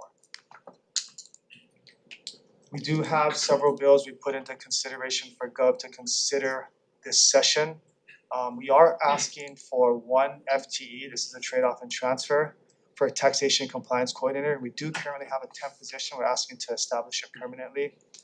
What we're asking here though, it's currently under the Creative Industries Division. We want to move it under our Administrative Service Office so that it's not just serving the film tax credit. We also manage the R&D tax credit under HTDC. So structurally, organizational wise, it makes more sense to have a tax coordinator under Administrative Service Office to manage the couple tax credits that DBEDT oversees, and if we're ever potentially asked to do others, it would make more sense there. So we're asking for 1 FTE and the salary, full 12-month salary of $116,265. This is competitive with the private sector on this position. Another bill we're asking for is currently the Diamond Head Film Studio. Every time a production comes in, we have to go in front of land board. Other agencies do have an exemption from the land board. This allows us to respond quickly and nimble to the productions that do come on short-term notice and ask to use the facility. So every time we have to do a permit, we have to go in front of BLNR. So we're asking to be exempt from the BLNR process so we can respond quickly to the agency. There is already established a Creative Industries Development Special Fund. All revenues from Diamond Head currently go straight into the general fund. We're asking if all revenues, or for consideration a portion of, be deposited into the Development Special Fund, as we did run a pilot program last year of a grant to our small local productions who don't qualify for the tax credit. And that was the industry request, is how can we fund the local guys who are not able to put together a tax credit proposal. We did ask for a housekeeping measure to, as the Hawaii Tourism Authority has a subcommittee on film production to help us with marketing and production, to add film production to HTA statute. And lastly, we are coming in asking for consideration and an increase in the film production tax credit, taking it from 50 million to 60 million, as well as lifting the per production cap from 17 million to 23 million. There are a couple ways we arrived on this number. Number one, the last time the film production credit was increased was in 2017 from 2017 from 35 million to 50 million. The CPI index, just to true up with that, to keep the same dollar purchasing power as it is today, calculated a $10 million increase. And so we replicated that to the film production credit to go from 17 to 23 million. We also looked at the highest point of when we had the most productions and what those productions could have requested, and the cap and the increase would have covered those productions as well. So 60 million and 23 million we're asking to step up. So the ecosystem I talked about is that phase 1, phase 2, phase 3, from innovation, commercialization to export. We already have existing programs and we're breaking silos, working with DOE as well as other agencies on when they can enter this framework and this pathway to leverage their services. So career foundations, with exports, Hawaii made is a key thing with branding. That's how we fetch a higher price for our products we make in Hawaii. We want to leverage grant programs and current loan programs as businesses anchor and expand, and then leverage distribution outlines, whether it's state or nonprofit. The last sector is the product development. This includes your food, non-food, as well as intellectual property. This is Leeward's Value Added Product Development Center. Also, Maui Food Innovation Center has been operating before Leeward. Leeward's been open for 1 year now, and what they've done is they've established not only the accredited pathway, but also a non-credited. They're working with nonprofits and such as Ainatu Mekeke. Just last week, 19 companies went up to the Fancy Food Fair show. That's the first time Hawaii's participated with companies in this Fancy Food Fair show. It's targeted for value-added products. 11 of those companies went through the Ainatu Mekeke program here at the Leeward's Value-Added Product Development Center. What this facility does, as you can see in the pictures, it's not just your standard, what we know as commercial kitchens. They bring in specialized equipment. Vacuum sealers, packaging machines, labeling machines, bottling machines. These machines cost a lot of money. No one business at a time can afford just the cost for the machine. They don't have the scale to justify the cost, and they risk purchasing the wrong equipment. So this allows you to test and trial in the innovation facilities. I'll talk a little bit about the manufacturing facility shortly. This is the ecosystem as it applies to value add. ADC has wrapped up with the University of Hawaii Community Design Center, the second phase, which is a manufacturing facility for our value-added producers. This is for both the food and the cosmetic side. What is also next to it is high-pressure processing, which is key. So for our value-added producers, in order for them to be able to export their product, they have to be able to have shelf-stable products. Currently, we don't have that technology at a commercial level here. We do have the high-pressure processing in the bottom right corner at Leeward where they can do trials. We are scaling up to have 2 machines that can run commercial scale for our value-added producers. This facility includes everything that wraps around from your office space so you can package and ship out. It also has your dry storage and cold storage. So we're working on truing up the costs. We may come work with legislators this session for plan and design money, but we're finalizing these numbers, so it's not included in our budget right now. But this allows them to commercialize and scale. We're looking at we did receive $350,000 last session to do a proof of concept planning for neighbor islands for the manufacturing facility. So we are executing the MOA. We actually just voted on that yesterday on ADC's board, so we can plan for Kauai, Maui, as well as Hawaii on the manufacturing facilities. Another position we got last session and we brought on this past November is a commodity coordinator. So as we look at how do we double food production, how do we increase local purchasing for the Department of Education, we have to reconcile land use. So we're working with the CTAR at the University of Hawaii as well as Department of Ag and Biosecurity. We have commodity maps available for several of the local commodities we currently grow. The commodity coordinator has identified additional commodities based off of what DOE has ordered the last 2 to 3 years to reconcile, can we grow that here? What this does is now it starts to show and overlay what ag lands the state has or we need to acquire, what irrigation systems we have or we need to acquire if we're gonna truly try to achieve doubling food production as well as scaling up local purchasing. What this also provides us is when we reconcile, and you'll see in a couple slides later, where housing goes as well as energy projects, as there are conflicts with land use.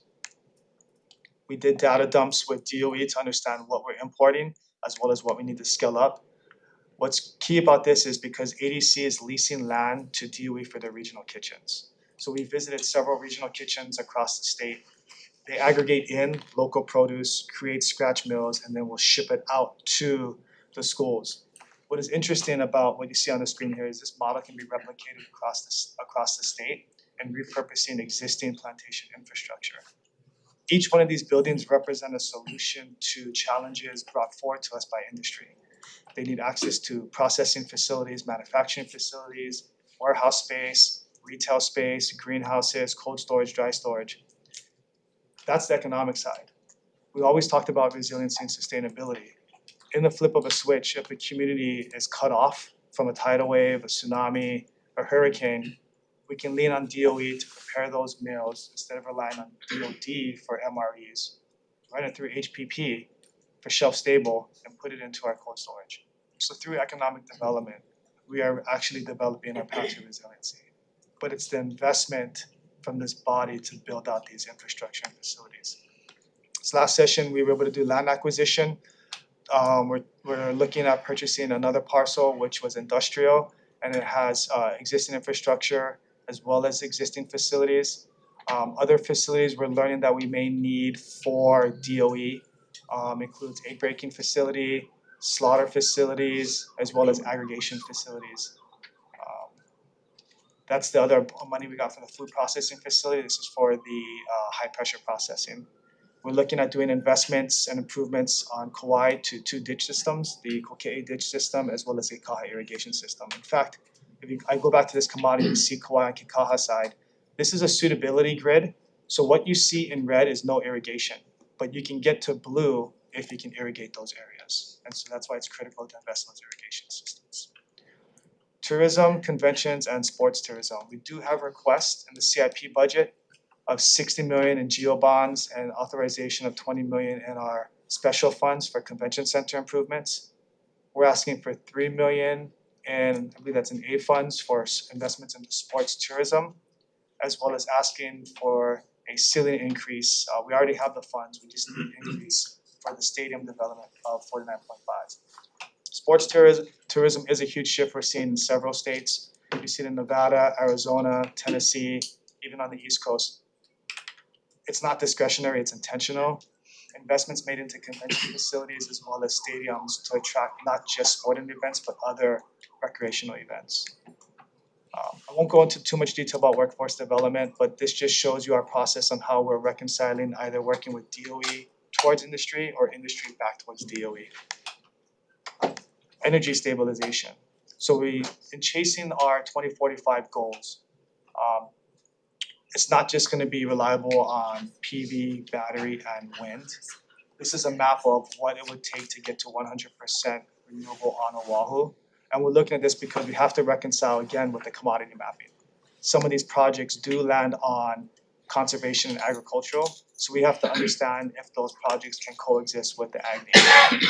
The good thing about technology these days, if the state makes investment into greenhouses, is we don't have to rely on conventional farming.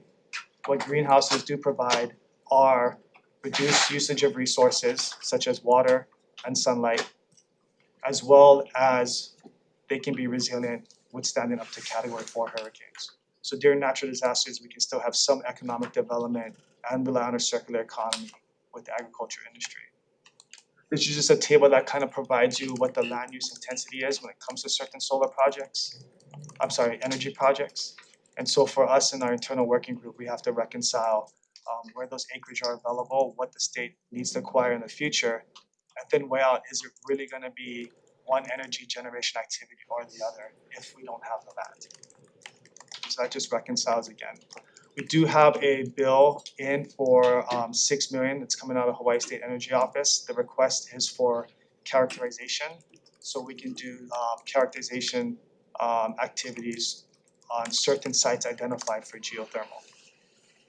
If we're serious about getting geothermal, the state has to reduce the risk of exploration and characterization. If you look at any type of energy activity, private sector doesn't invest on risk. We have to do it. If we set the mandate, we have to figure out how we get to commercial viability, and reducing the risk is one way of doing that. Once we identify the firm source, private sector will step in and make those investments on facilities and infrastructure to generate and transmit.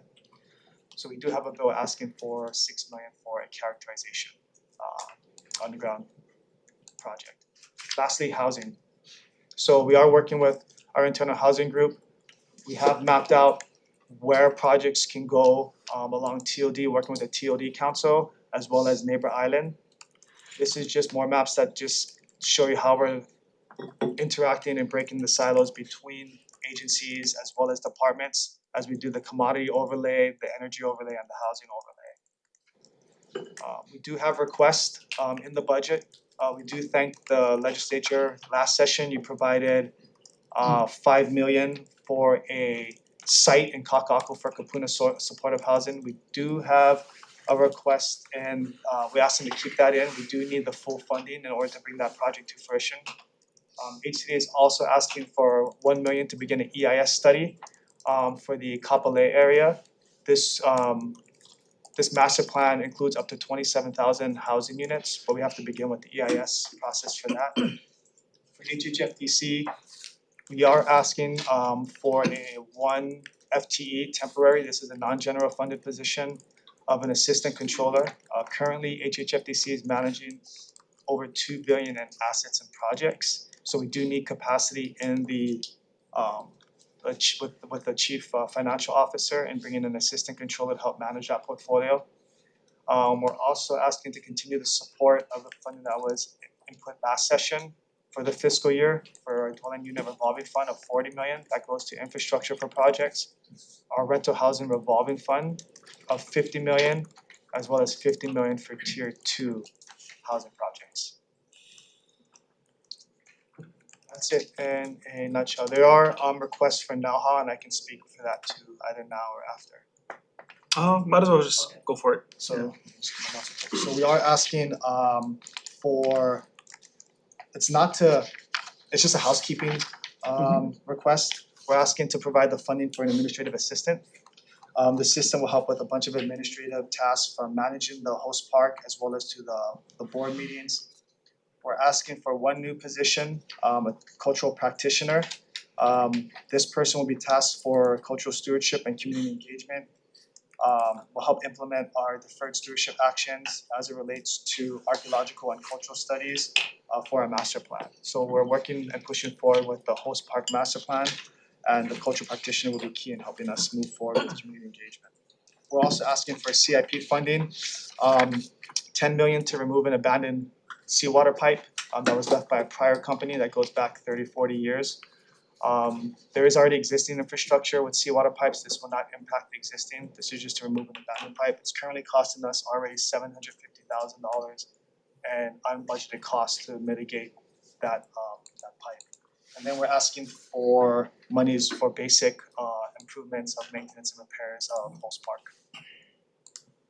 Great, thank you. Thank you. And we're joined here by Chair Tam also. Members, do you have questions for the department? Go ahead. Thanks, fellas, for being here. Happy New Year. Just a couple of questions on your innovation and manufacturing and the expansion and upscaling as it relates to the neighbor islands.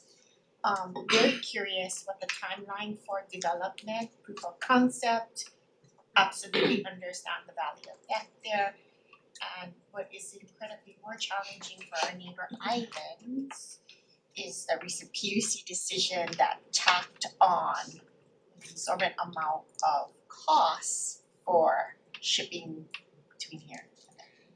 Quick update, what's the timeline for that for our So regarding the shipping, I don't have a response for that right now. Well, that's something we have to look into. In fact, just visited a egg production facility earlier this week, and shipping is one of the major barriers for shipping out off grades, liquefying it and bringing it back. So planning for the facility is Neighbor Island. Once this contract is established with University of Hawaii Community Design Center, they take about 18 months. So I'll put 18 months out from this month to proof of concept for Kauai, Maui, and Big Island. Kauai, we have a site potentially for the manufacturing. ADC is currently in the process of acquiring 1,000 acres in Nihui. What's good about this is that Department of Corrections and Rehabilitation is looking to put their jail facility on site, as well as DOEs would like to put their regional kitchen. So that will start to bring in a regional economic development for there. That process to acquire the land will take, we're looking at maybe October of this year to close out on that, if everything goes to plan. For Maui and Hawaii, DBEDT ADC does not have land yet.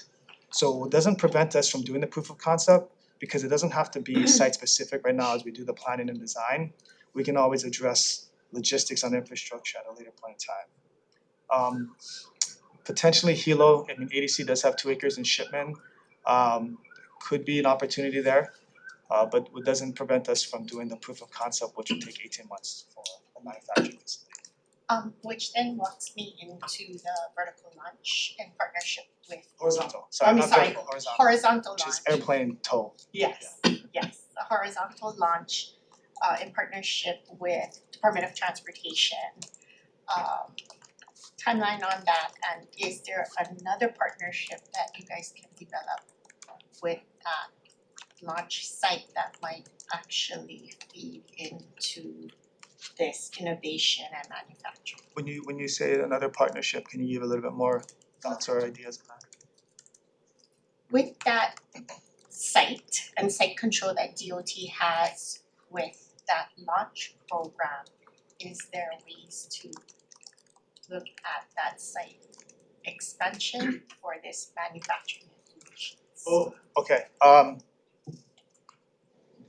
there might be, I'm trying to get within- you guys there faster. yeah, so David Sekink, our foreign trade zone, they have a facility and manufacturing potentially could happen on that site. We were looking at ag tech for tropical research there, so yes.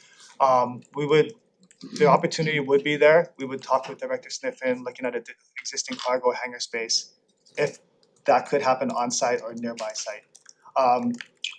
As far as with the companies and the build out of a hangar, that discussions are happening right now. I think the estimate we got last week on the hangar space is about 15 mil. It was, as much as we try to align these discussions with our internal budget process, it doesn't always happen. So we missed the submittal process on that.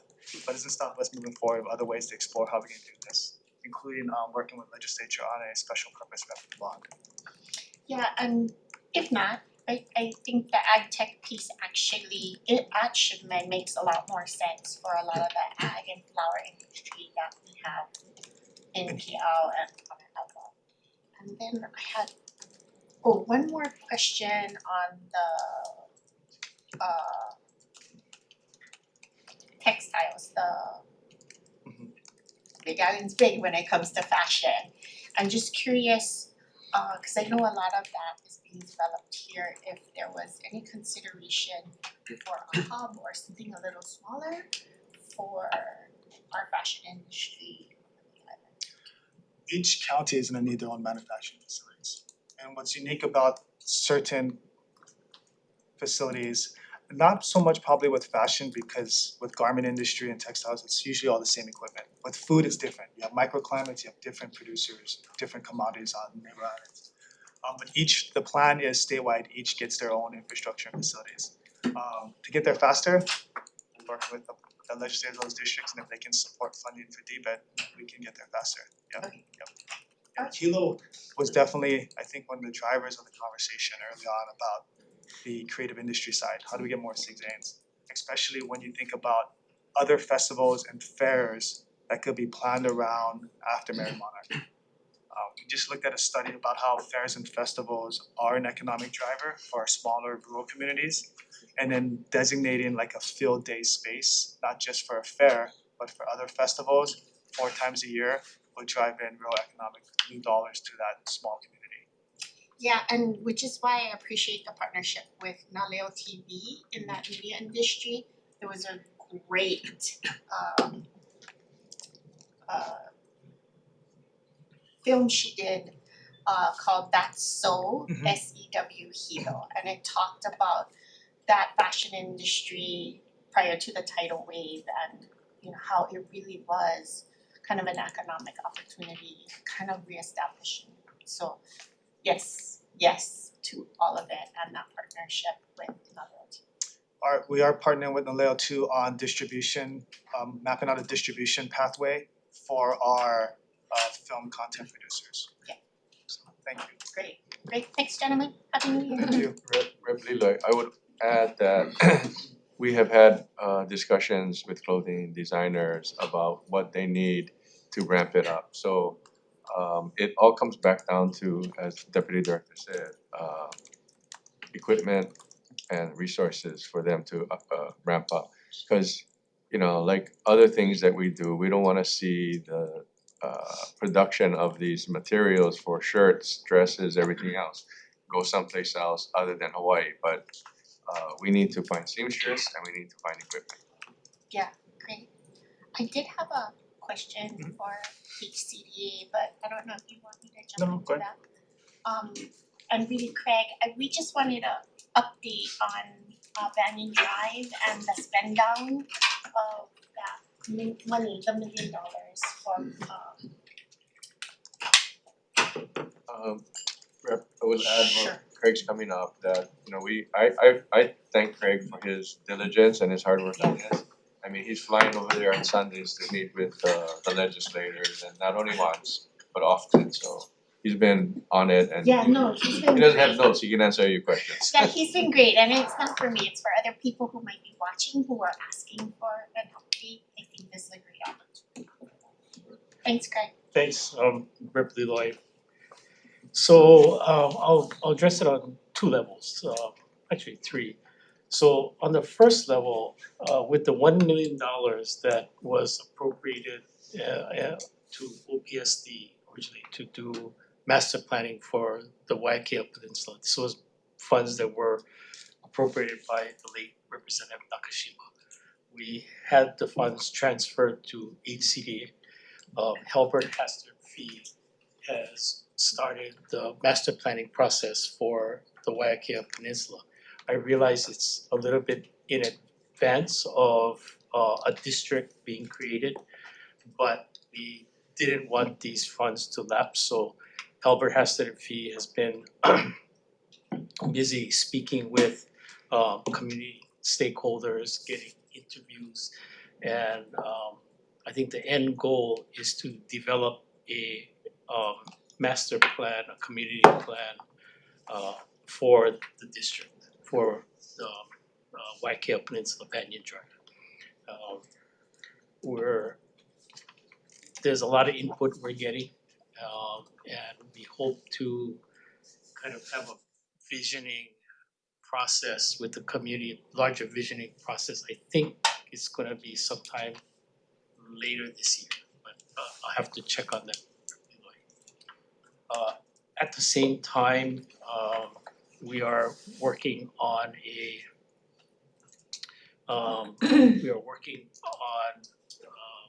trying to establish the Waiakea Peninsula as another HCDA community development district.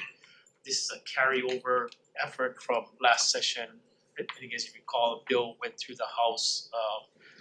It didn't get past the Senate, but we have another bill. I believe that bill is gonna be introduced on the Senate side. I think the plan is for a companion to be introduced on the House side. And I think the bill, the current form of the bill takes out a lot of the objectionable parts of the bill that came out of last session.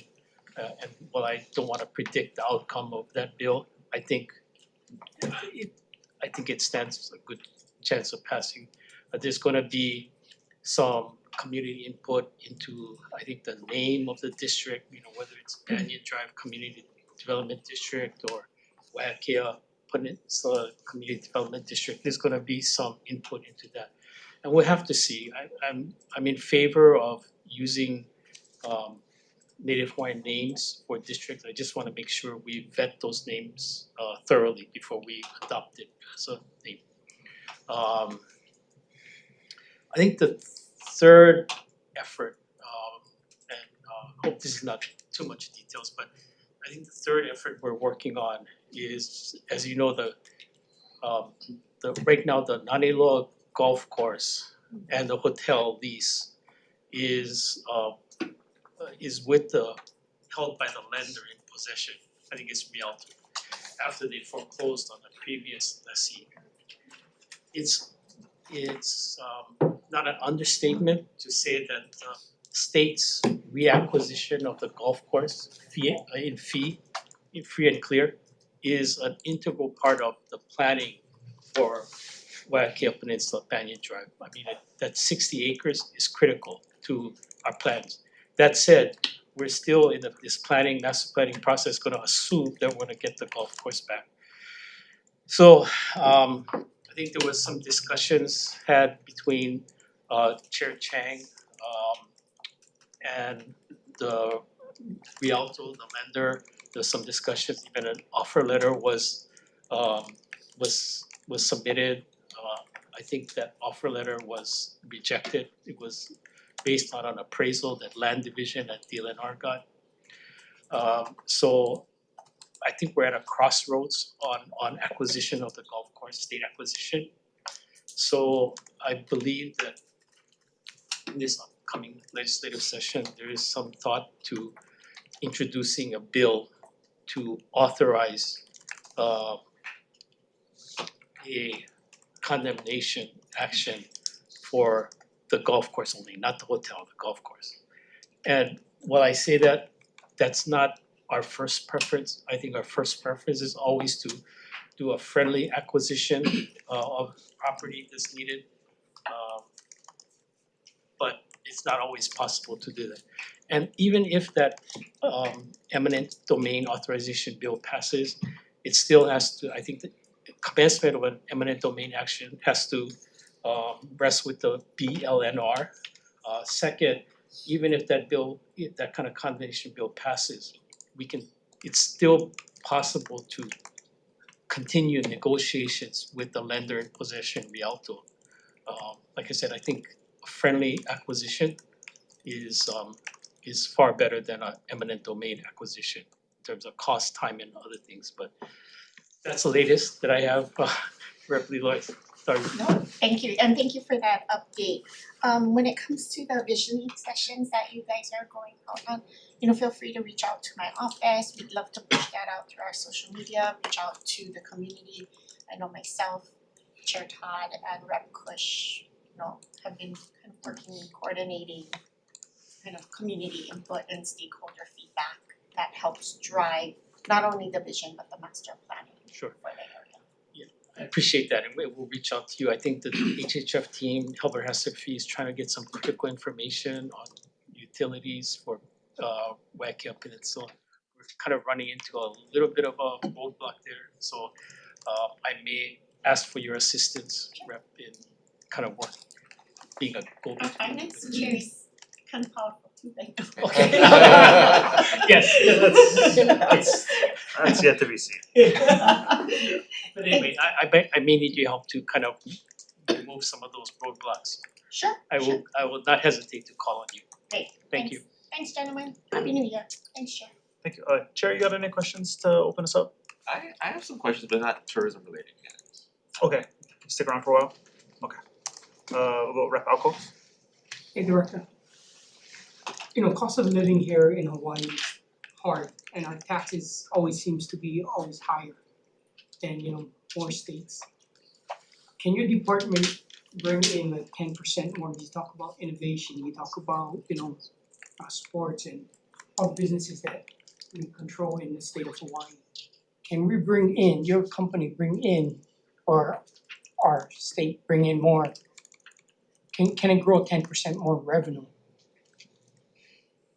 I would answer that by saying every day we come to work that's the goal. It's not a percentage, but every day is moving the needle.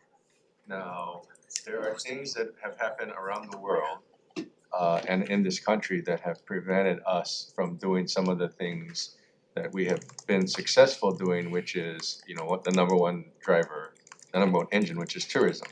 If you look at the Canadian market is way down, and I think most of us know why.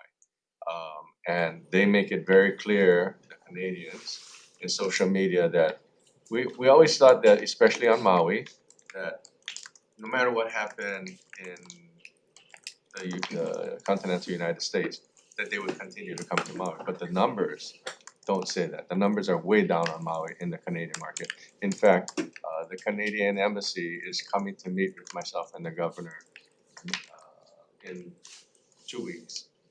Specifically talk about how, because they know that Maui and Hawaii is a huge market for Canada.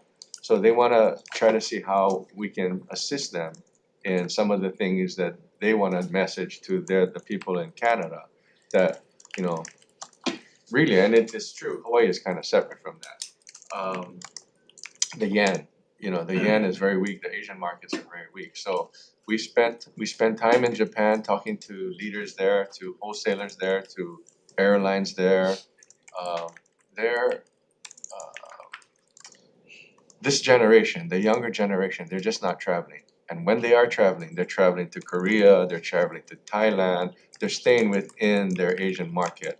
And you can see the numbers clearly that that's what they're doing. But when we talk to them about, you know, if they want to travel someplace other than where they're going, and money is no question, where do they want to go? They choose Hawaii. They don't choose France, they don't choose other markets around the world, they choose Hawaii. So we know that we need to continue to connect with them, that we're here. When your finances are available, we want you to come to Hawaii. And Dennis Lang and the team from BDSD, we were just in Japan over the summer, and we visited a mall. It's a high-end mall. What was the name of the mall? Hankyu. Hankyu. They have a Hawaii week, and Dennis's office has worked with them every year. And this mall is high-end and it's big, so one floor is dedicated to Hawaii. Most people probably didn't even know that. I honestly didn't know that till we went there to see how big it is. So what they do is most of the floor is dedicated to Hawaii products, also cuisine. They block off a section and they have chefs from Hawaii cooking in a Japanese store. Down below where the train stations are, and it's the busiest train station in that area. Hundreds of thousands of people walk through there every day. A wall twice the height as this wall with Hawaii promotional material on this wall, and the wall is big. So you know, we're trying to do as much as we can to continue to connect. But some of those things that we talked about, we can't control it yet. But every day we're working on getting more film productions into Hawaii, and we are right now in a way better place than we were over the past 2 years. There are four. Two on the ground. 2 underground and 2 coming in, which is, you know, very hopeful for us. But you know, throughout this whole process, we've been working with all of the producers, Netflix, Apple. In fact, we just met with Netflix 2 days ago to talk about the tax credit. And for any one of us who don't think the tax credits are important to the productions, I looked at the guy's card from Netflix, and the first thing that struck me is his title is Director of Government Relations and Tax Credits. Must be important if it's on your card. So we can't stress enough the importance of the tax credit. And you know, we are very, very fortunate over the last year and a half, I believe. Georgia found David Kieli Imolokai to take over the tax credit office for the film and implement the types of things that we were getting criticized by the legislature and the tax office and the auditor before. So kudos to David and Georgia for restructuring it. And as we were meeting with the people from Netflix, they were very impressed on the types of things that we're trying to do. Deputy Director has spent a lot of time talking about Hawaii first with the film industry. We have also talked to the film industry to come together and come with one message, because in the past, and you guys know, there's all these different people saying all these different things, so it's hard to figure out which direction you're gonna go when different parts of the industry are trying to move in different directions. So yes, we can. Yes, some of the things Deputy Director talked about as far as infrastructure are gonna help, but please know that every day we're trying to move the needle to accomplish what you said.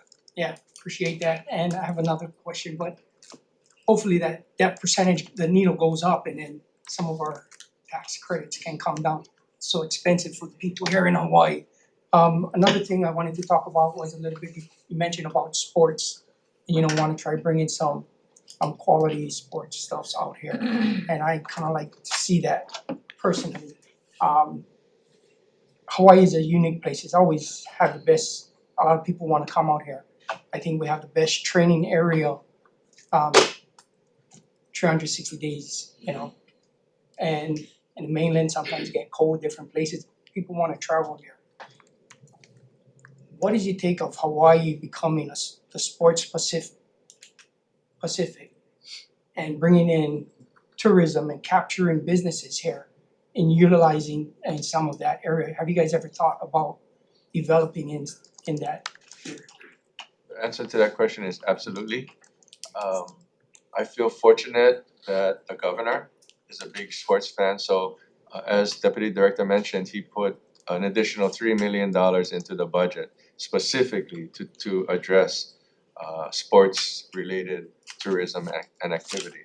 I can tell you that DBED through HTA and DBED with Deputy Director myself, we're looking at all of these different things. Milton Lafataga at HTA, you folks approved the position, a sports coordinator position at HTA, and he's been doing an excellent job. He coordinated the Rams contract program, and I will be very, very honest, I had a lot of concerns as a member of the board when I was there on the contract because I wasn't, the details weren't clear. But at the end of the day, we went up there last weekend and 2 weekends ago, sorry. And we had the Hotel Alliance, the Hawaii Hotel Alliance, and many of their members go up there and bring their wholesalers in, and we use the Rams experience as a positive for bringing people to Hawaii. The inside of the stadium on the big screen, Senate President Kochi did the ball exchange with Brandon Finn from Chief of War, but there were 70,000 people in that stadium that got the message. Hawaii is here and Hawaii stays with you, and that's the new slogan for the Hawaii Visitors Bureau. This weekend is the Trans-Pacific Volleyball Tournament. It started small. There are, I think, 400 teams that come and participate. It's huge, and it's all over the islands, not only here on Oahu, but the championship game will be held at the convention center, I believe, Monday, I think. But the connection to that with how many people come, because these are kids 18 years and younger. So you're talking about 10,000, and they've measured it, they've qualified it, 10,000 people come because of this tournament.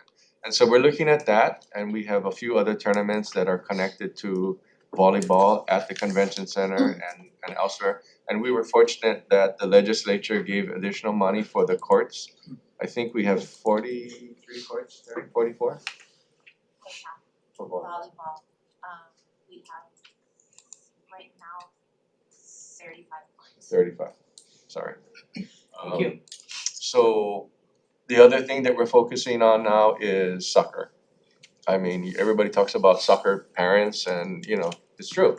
So now if we have soccer tournaments in Hawaii, the parents are going to bring their kids, and the statistics show that the kids who play soccer, their families can afford to travel, and they do. They travel all over the country playing soccer. So that's the type of visitor that we're trying to attract, and we're right now in discussions with the Seattle Reign. They're a professional soccer team from Seattle. Next year, they won't be able to play their preseason games at home because the World Cup will be played in the United States on the West Coast.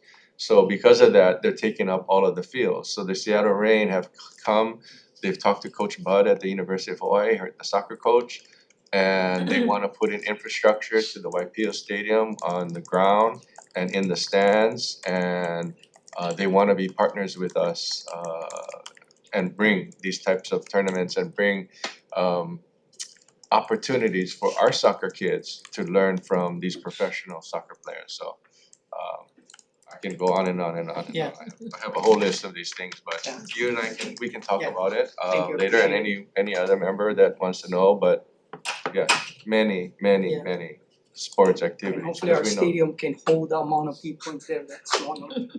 Well, Thank you. We're trying on the stadium. Since we're in the topic, this is kind of tourism adjacent. You wanna speak to anything?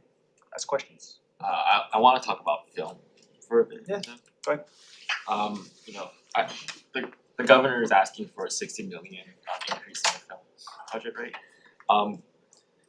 I wanna know what does the landscape look like for the nation and just possibly the world in terms of what they're doing to attract film? How do we remain competitive on that? We'll call Georgia up, but while she's coming up, I will say that it's a very, very, very competitive industry. And if some of these productions don't get the types of credits that they're looking for, they go where they can get it. And that's why I mentioned Brandon, I forget his last name, his business card, because he's totally focused on that. But it's, you know, if we cannot compete, and I know it's hard to compete with a country or, you know, a city like New York, I think we can compete with Georgia, but Georgia spends a lot of money on their tax credits. What the picture looks like, I'll leave it to Georgia to talk about some of the details, but whenever we can do upticks, because you the legislature made it very clear that you wanna make sure that whatever we give tax credit to, it goes to local people. So that's totally understood. We had some constitutional issues with some of the bills that tried to get passed, which was, you know, understandable, but that doesn't mean we're gonna stop trying to figure out how we can make sure that it goes to local productions. And I think in all of the discussions I've had with Daniel D. Kim, Jason Momoa, and Apple, Paramount, they are well aware in every jurisdiction that they go that it's important to hire local. And so in the past, we didn't have as much of the expertise here in the state, but we do now. And you guys saw from last year how many people showed up from the industry and how hungry they are for work and selling up. Some of them have moved to California until the productions pick up here. Brandon Finn is one of them. But as far as the competition and where those monies are, I'll let Georgia address that. Sure. Thank you for the question. You know, the landscape of the industry has changed dramatically. And the consolidation of studios has netted for us, due to the strikes, due to the COVID area, a very condensed amount of product that comes out. And only certain product can be produced for Hawaii, right? People come here for our beauty, not necessarily only inside our studio spaces, which are limited.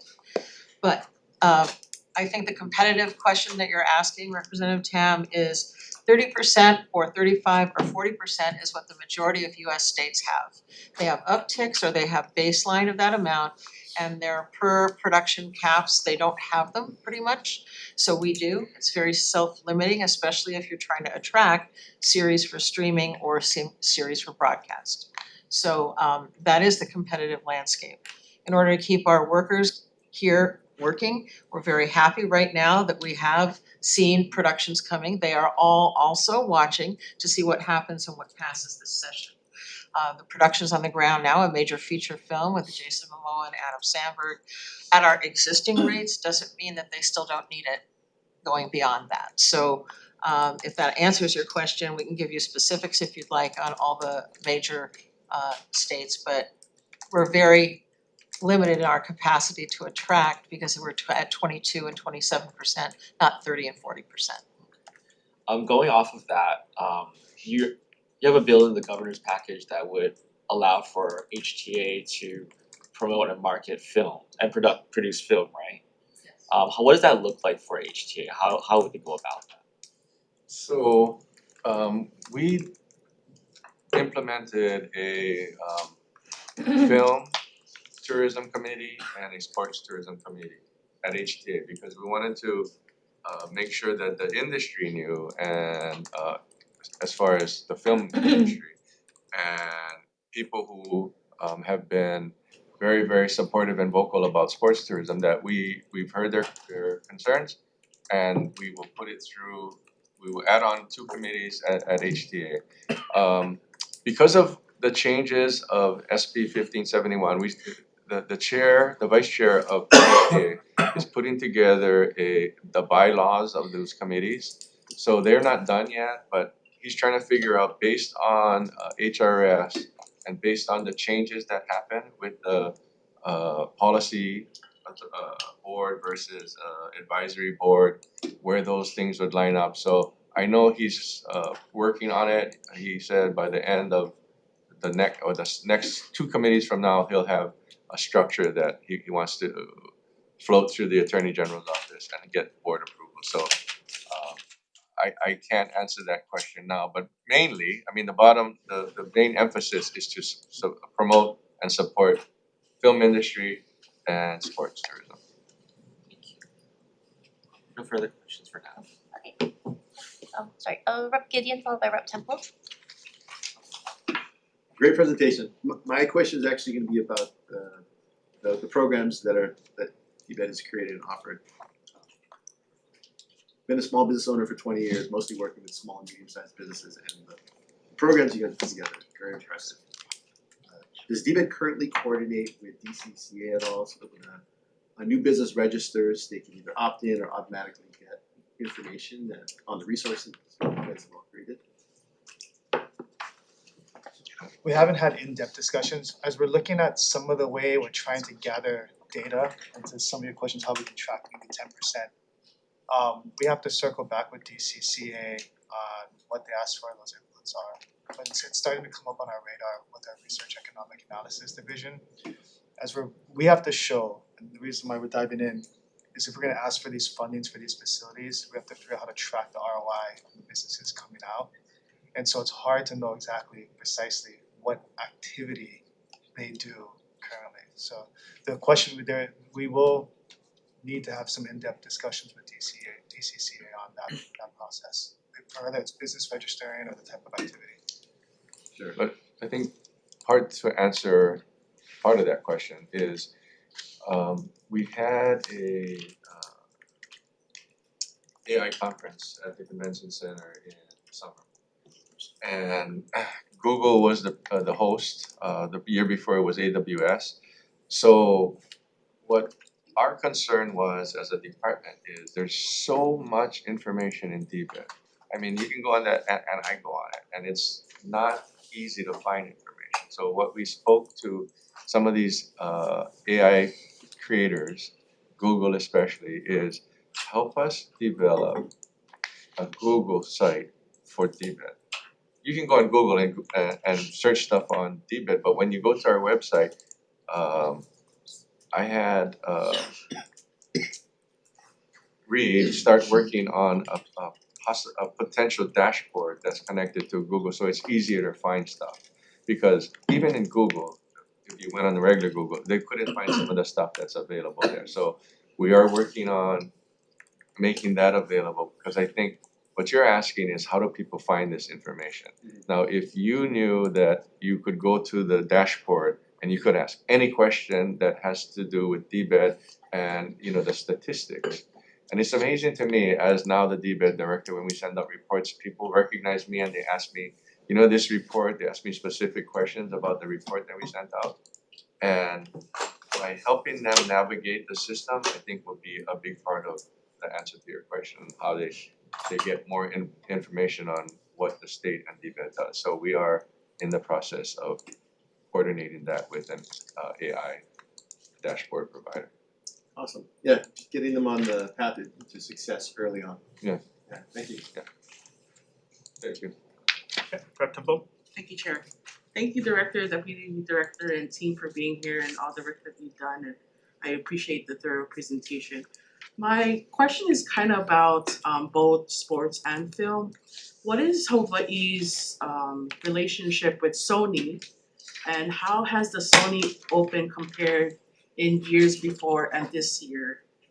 And then I know that Sony had negotiations with Nevada regarding a major film studio that they're trying to produce. So how can we collaborate with them, maybe like a West Compact or something, to improve our film industry? so like, I guess tackle it from a Sony standpoint, cause you mentioned like Google and Netflix and all that, what is our standing with Sony? Okay, our standing with Sony is great. They just had their gala last night. I was in attendance. And unbeknownst to me, they spent a lot of money just for the gala. Over $3 million just for the coordination of the gala. But if when you walked into that convention center, you did not know that you were in the convention center. It was beautiful, Terry Orton. Shucks, we missed it. You could not tell that you were in the convention center. So I say that because if they were on their way out, they wouldn't spend that kind of money. They had Billy Idol as the entertainment. I had to go sleep, so I didn't stay that late. But they want to come back to Hawaii. The question is whether the PGA Tour, as some of you may have read, the PGA Tour is looking at reducing their schedule. Right now, they play 44 tournaments a year. And overall, some of the tournaments don't make money. Like one of the tournaments is the Century. The Century loses in the millions every year. So the PGA is looking at, they changed. They were a nonprofit and now they are a for-profit entity. The leadership of the PGA has come from the NFL. So one of the things that they don't want to do is have the PGA compete for airspace with the NFL. The Sony and the Century, where the Century was this week, which is now in the playoffs, and last week would have been the Century. So I met Mr. Totoki last night. The governor was sitting at his table. He is the president of Sony, and I asked him, if you can please consider coming back. He said, we hope that the PGA will have us back, but they want to come. It all depends on whether the PGA is going to shrink, which they are, but if they're going to shrink and Hawaii is out. Because if you only have one tournament in Hawaii, all of the equipment that has to come, the cameras, the scaffolding, all that, if you only have one tournament, it doesn't make economic sense. So if we lose one, we're going to lose two, is pretty much the message that we got. But we have been all hands on deck. Tiger Woods is the competition committee chair. A childhood friend of mine is very close to Tiger, so we had meetings set up with his people to talk to him about making sure that Hawaii, please consider Hawaii when you're making these new changes to the schedule. As far as Sony and the film part, we have not had that discussion with Sony, but we've had those discussions with Paramount. Paramount has a big footprint in Hawaii now with the Ellison family on Lanai. And the governor and I made the offer to them that we have land. If you're interested in building a studio, that we would coordinate with them, and they're very interested in that. Have not had those conversations with Sony, but we will. So as to answer Rep. Alcos's question, every day there's something different, and that's why I love DBEDT. That's why we love DBEDT, because every day is something different, and every day is something fun. So I hope I answered your questions, but. Are you guys working with Nevada and maybe like California, maybe have like a West Compact to deter money from the east side to the west side when it comes to film? Is that a talk or conversation we're having nationally? Well, I would just answer by not sports, and I'll let Fred answer about the film.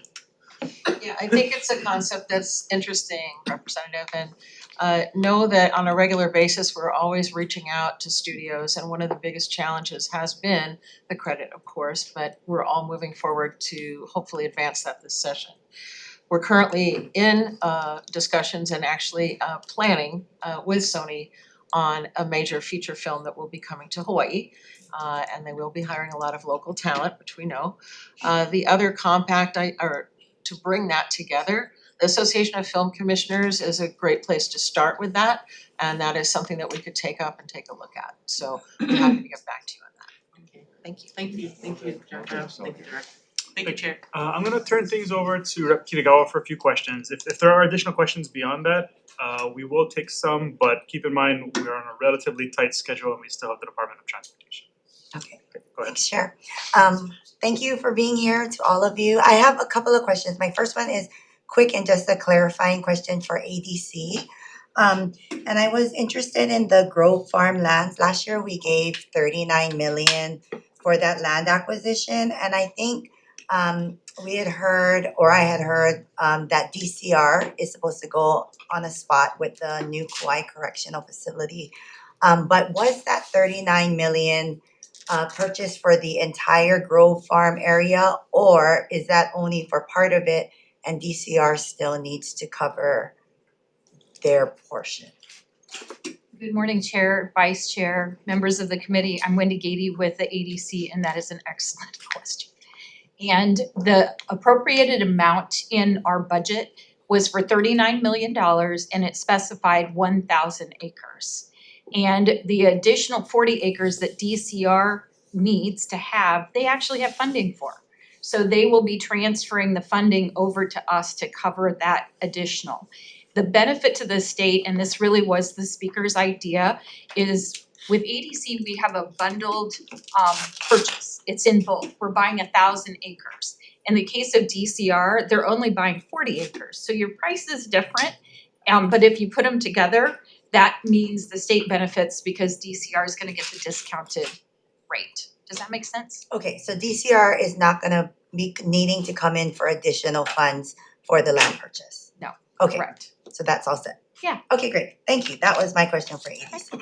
Okay, my next questions are for HTA and about the convention center.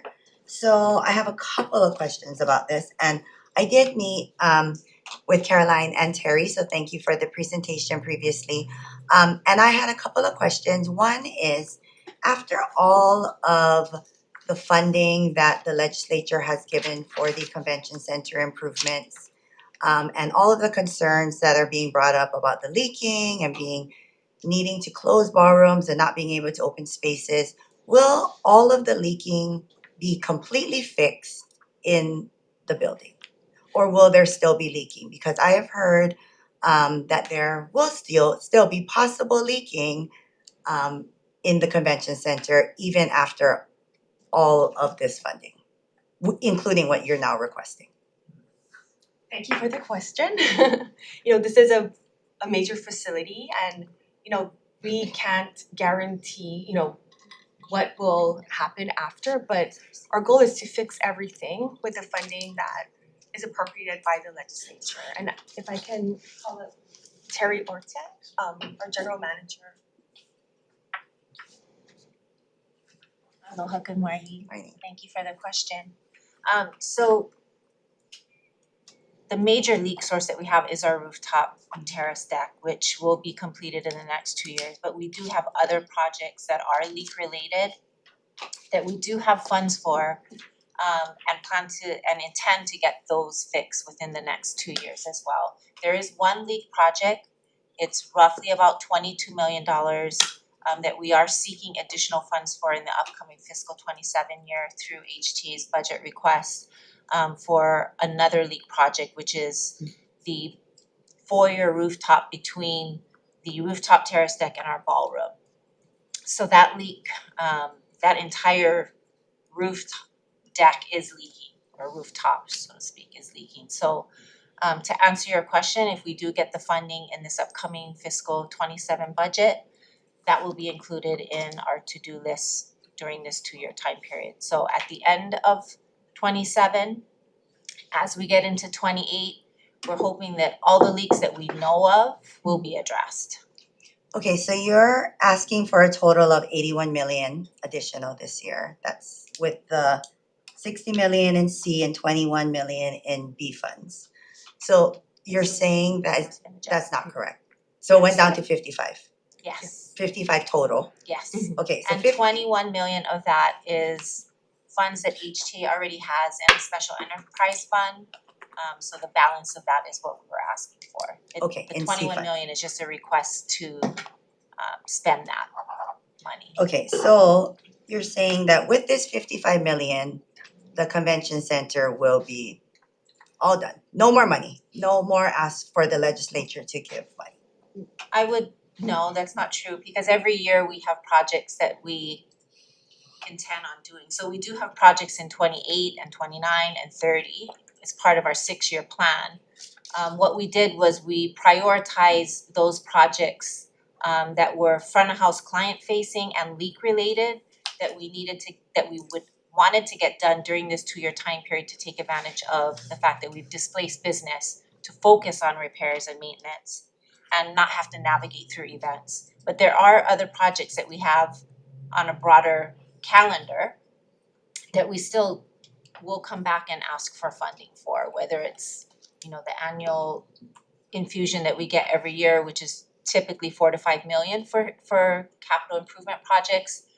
And in some cases, some of them might be larger projects that we either are gonna have to phase into.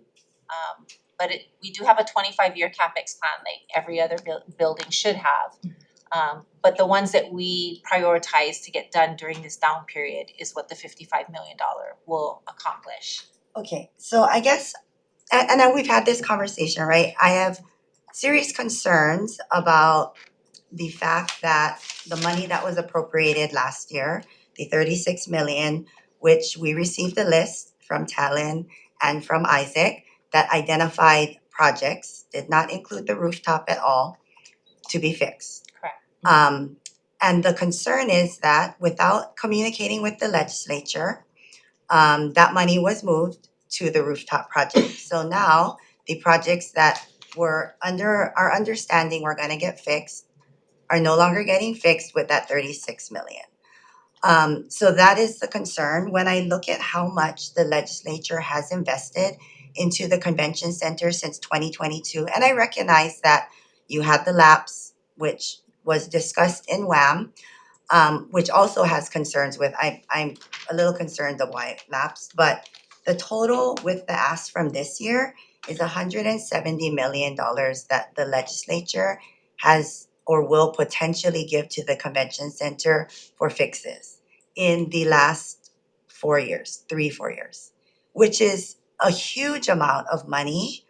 And that the rooftop project, which Dags talked about, I did ask, includes now the canopy and the extra beautiful things that you discussed with me in your PowerPoint, soundproofing walls and grills and different things for caterers and all of these extras, which is great. But when you don't have a budget and you don't have the money, it's very difficult for us to, or for me to say, hey, let's continue to give you more funding because you're not working within the budget and the agreed upon expenses. So I think that's the difficult part with this, because, even with going back with that $15 million lapse that WAM had talked to you about, when I listened to the explanation and what you said, I look back at the description for the 15 million in 2022 and the description for the 64 million in 2024 is exactly the same in the budget description. So the fact that you couldn't change it and utilize it for that same project is really concerning. Because what that meant, right, is that 15 million was just lost. It didn't go to another important project that the state critically needed. So I think just these conversations are important. I mean, what happened with just moving the funds is a breach of trust with the legislature. I'm just gonna put that out there publicly. And we really wanna be partners in this, and so that's really concerning. So I'm just concerned with if we do give you more additional funding, how can we trust that it's gonna be utilized for what you say it's gonna be utilized for, given the history of what has happened with this rooftop project that has been made aware to the legislature since 2022? First off, I apologize for not sharing it out with the legislature. I take that responsibility regarding the Hawaii Convention Center rooftop. So when we originally went out with the RFP in April of this year, the estimate budget that we had was $51 million. When the bids came back in, the bids were over that.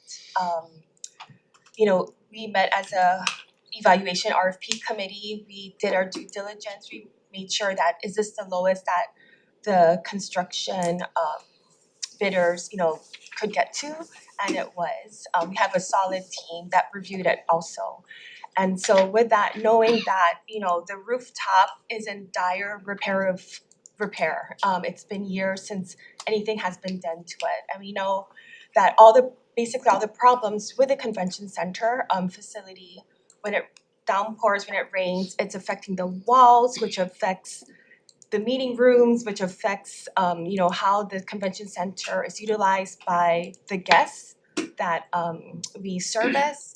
And so we knew that no matter what, the rooftop needs to be fixed. And again, I apologize that we didn't communicate well with you. I know it's very important to earn the legislature's trust, so we'll do a better job at that. But please know it was not to I don't know what word I'm looking for, but it was in all honesty just to make sure that the rooftop was fixed. And I should go back to when it was first issued, which was through an invitation for bid. That procurement, it was for the same scope of work, which included the canopy. The only thing that changed was the time frame, which went from a 1-year project to a 2-year project. So that amount, that estimate should have been increased, but it wasn't. And basically that's where we're at now, and we do have a contract in place with Swinnerton to do the construction. And again, I just want to apologize for not, Sorry, one quick follow-up. If the contract went from 1 year to 2 years, which I understand it's prolonged, but are you, like if you, we had built a house, like rebuilt our family's home, and regardless of how long the contractor takes to complete the project, the amount is the same. As far as, that's what the contractor should be bidding on. I don't understand how if the work is the same, maybe you have to pay for manpower for the extra year, but that should not increase the cost by millions and millions of dollars from 51 million to 80 million or whatever the cost is now for the rooftop. I could probably explain that in a little greater detail. So when the original invitation for bid went out, it was a 1-year project. We did seek advice through our architect for a budget estimate. The construction document estimates that they went out with and used, or HTA went out to use for the information for bid or invitation to bid, was only at 75% completion. It wasn't at 100%. So the budget for construction was at 51 million at 75% construction documents. That is what was used in the invitation for bid. When the bidders came back, we had 4, 2 dropped out, 2 submitted. Both of them came back, and they're not required to put a dollar amount to it. All they do in an information or invitation for bid is to give us a timeline and whether the project could be completed based on the specs that the architect submitted. Both of them came back and said, absolutely, this is not a 1-year project, it's a 2-year project. There's too much work to be done and too much damage to this rooftop for us to complete this in a 1-year time period. So at that time, we had already started to displace business for the upcoming 2 years, anticipating construction to start in January of 26. So all of our citywide business that we had on the books for 1 year, which was 6 citywides, was already moved to either future years or self-containing at hotels. Because we already had started to move business off the books, HTA was under a time constraint to now turn this information for bid proposal, rescind it, and go out with the RFP to allow us to baffle and extend it to the 2-year time period, because the 2 bidders that proposed said there's no way this can get done in 1 year. So that's what Isaac Choi at the time that was in charge of this project at HTA rescinded their invitation for bid, and in 2-week time period turned it around to a RFP, but used the same budget at 75% construction documents. In hindsight, what should have happened is he should have taken the construction documents to 100%, so we have a better budget base. When he asked the architect to do that, the architect said it's going to take me 3 to 4 months to bring this to 100% construction documents. We didn't have 3 months. We had to get this in contract and get the construction started in January because we had already displaced business. So what Isaac did was he used the 51 million base budget that he had for the 1-year project, knowing that that was not going to be enough because he could only proceed with the solicitation with 100% of the funds that he had per state procurement. So he used the budget that I believe he knew was not going to be enough because anyone would know that a project going from 1 year to 2 years, even if the scope stays identical, the cost of materials, cost of labor, time on the project, it's going to be more than your original budget. And I do believe that his intention was to use existing funds that we had within HT, whether it's the special enterprise fund that we have 21 million there, or additional funds from HTA, or additional projects that we had that he would have put on hold just to keep the solicitation process moving along and shore up the difference with the funds that we had to keep this project on time to start in January, because we did not have time on our side. We had already displaced business, and we proceeded to displace another year's worth of business, which is another 12 citywide events. And so that's where we are, and it wasn't done with any malice. It was done just to keep this project and solicitation moving forward so that we could start on time and not lose any more business on the back end. I apologize. Had I have known it wasn't getting communicated to the right people, I would have communicated myself. I'm a contractor of HTA. I take their lead to communicate to all of you. We just want to get our building fixed. I mean, the conditions to which we are operating under are unbearable. Well, thank you for the explanation. You have a, sorry, go ahead. Sorry, Chair, if I may address Representative Kitagawa's comments about the lapsed funds really quickly.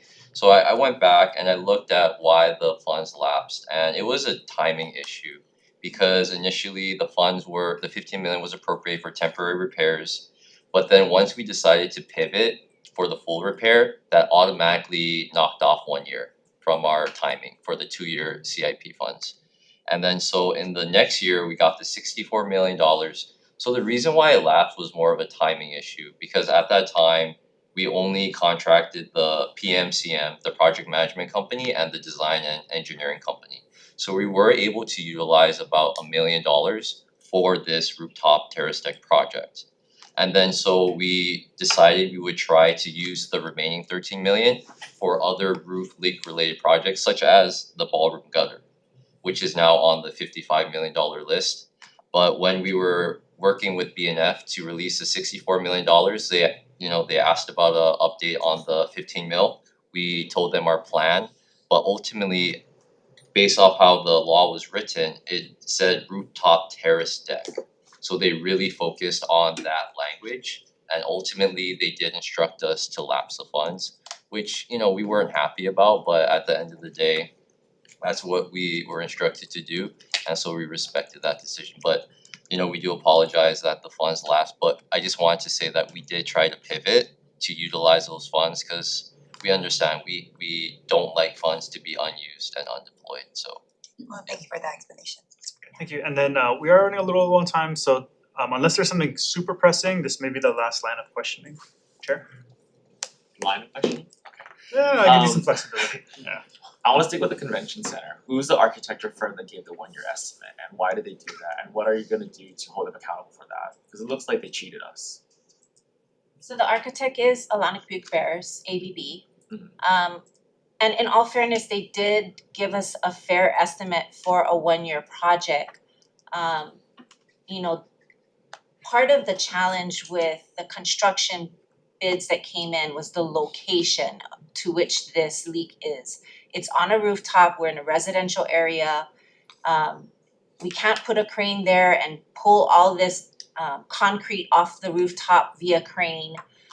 They have to take it through our freight elevator, so it's gonna take longer for us to really demo that space before work can even be done. Had they have taken the construction documents to 100%, which we ended up doing during the RFP process, the construction documents at 100% came in at 92 million, I believe, 92 million.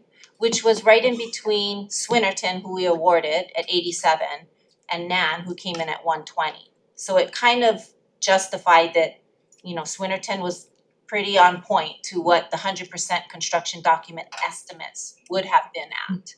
So what are we gonna do to ensure that, it's already going to be done. Yeah. It's already we've already started construction on it, so, you know, what are we doing to hold them accountable to stick to the timeline, and what penalties would they incur should they go past the November 2027 deadline for construction? So there are liquidated damages dollar amounts in their contract, and I think it's 15,000 a day. 15,000. Don't quote me on that, I will double check, but I think it is 15,000 per day in liquidated damages. You know, Swinnerton's pretty confident that they're going to finish on time just based on the work that they have seen in the last couple days during demo. I'm not gonna lie, they are running into things that some unforeseen. They thought there was, you know, foam under the first layer of concrete, and the foam has just been saturated with water and it's sludge now, which is a little harder to remove off the rooftop than the foam was. But it's because this leak has been ongoing for the last 25 years that it's a lot greater than we originally had intended it to be. My next question is off the convention center, but it's at HTA now. What is the status of the president and CEO search, and when can we expect someone to be named? So there is a timeline that has been developed after our next board meeting, which is at the last Thursday of this month. The CEO CEO Permitted Interaction Group Search committee will be meeting to further discuss next steps with the CEO search.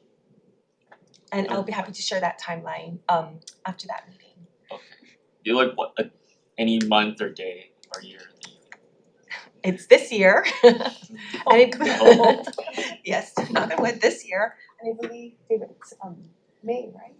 I'm trying to just It's May, remember. if they find someone within the group, if not, it's gonna run a little bit longer, if they open it up. My next question is what has HTA done to address the audit regarding DMAPs?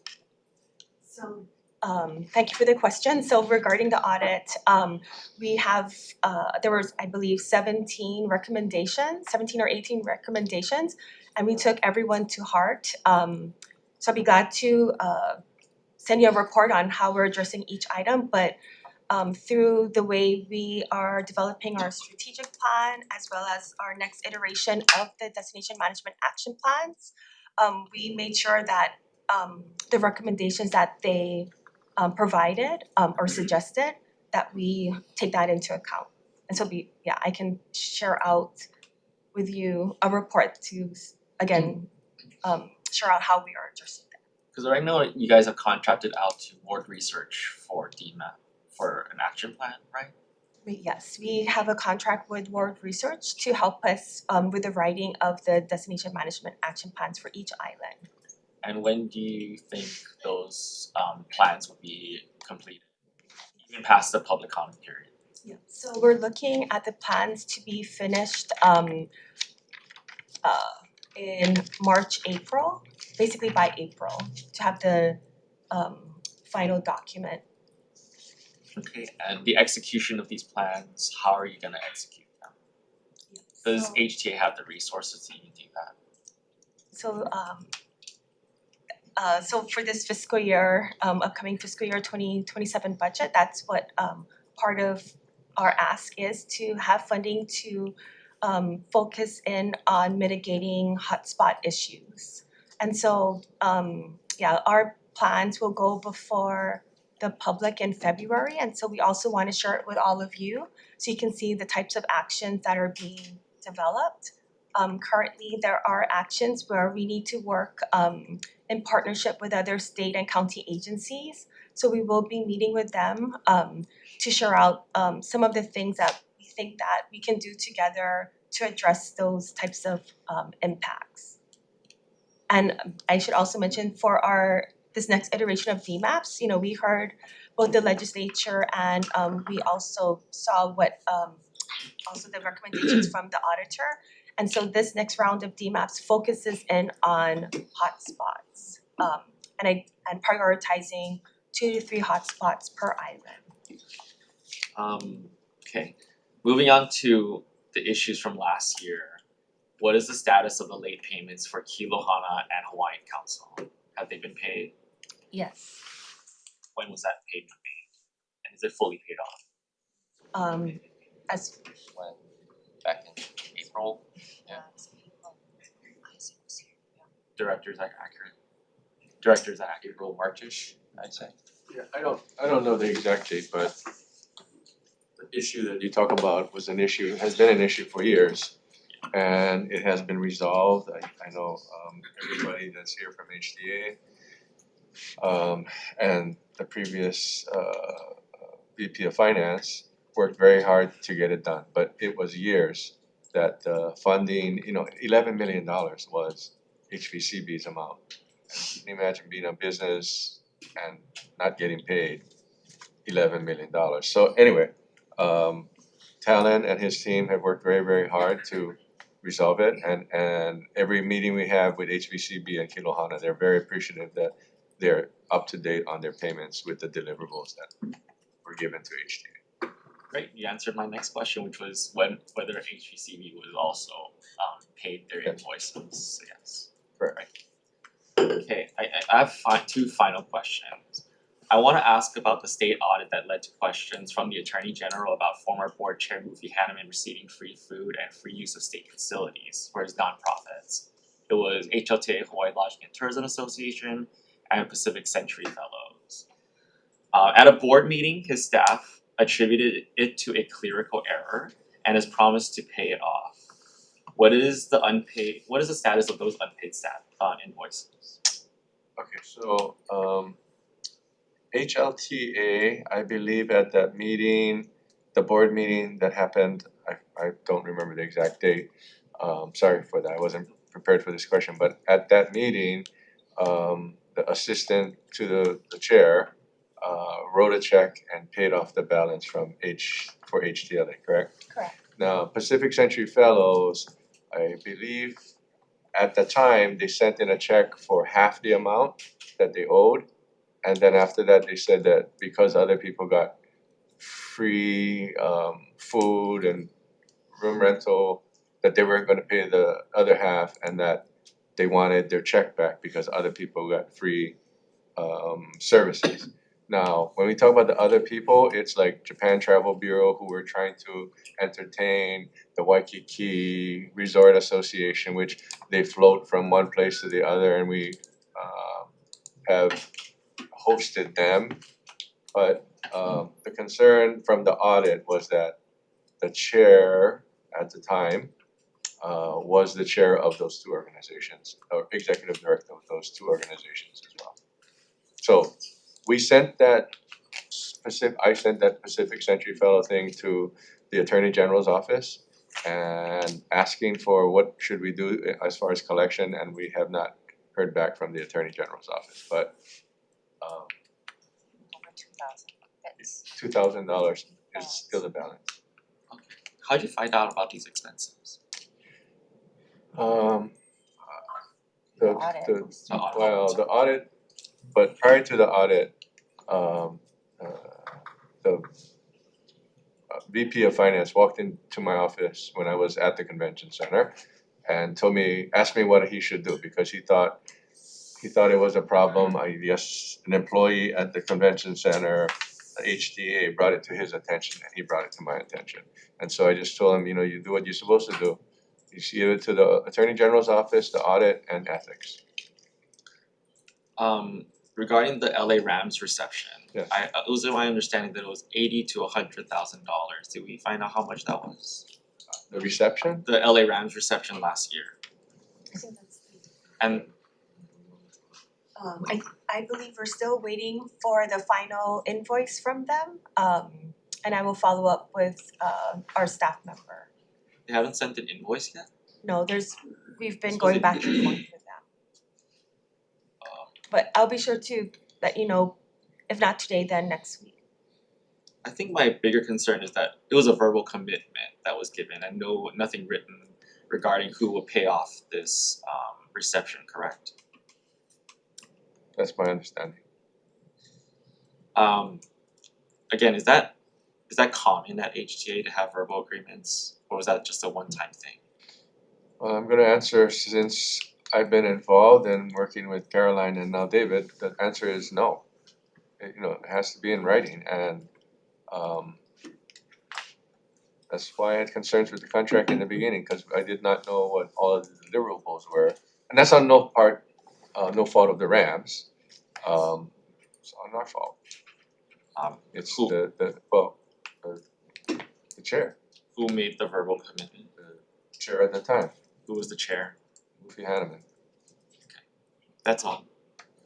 Okay, that was fun. Members, anything else? Very light, That was good, that's good. Anything else before we close? Okay, if not, we're gonna be recessing briefly, and as quickly as they can figure this out while doing so safely, we'll have the Department of Transportation join us. Recess.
One. Aloha, we are reconvening the House Committee on Finance for a budget briefing from the State Department of Transportation. Last but not least, you're our final one for this session. Please proceed when you're ready. Thank you, Chair Todd, and Vice Chair Takanouchi, members, Ed Sniffen with the Hawaii DOT. Really appreciate the opportunity to answer any questions that you might have about our budget coming through this session. Of course, because the second year of a biennium, we don't have significant asks at this time. But to make sure that we introduce the people that actually do all the work in our department. With me today, we have Dre Khalili, who runs our harbors program, Kurt Otuguro that runs our airports program, Robin Shishiro running the highways program, Tammy Lee who runs all of our administration, and Melissa Miranda Johnson who's our legislative boss, especially during this session. For the DOT, and you'll see it quite a bit, we try to make sure that we take all opportunities to use the resources that we have as we're doing improving our infrastructure for safety and mobility for all of our residents. To ensure that we can affect all of the high priorities of the state. So you'll see the DOT, in addition to taking care of our roads, our bridges, our airfields, and our harbors, getting involved in things like energy security and food security, a lot more in education and economy, and a lot of times we're getting involved in the military affairs discussions and emergency management. I mean, all of that is touched by DOT and everything. DOT touches everything.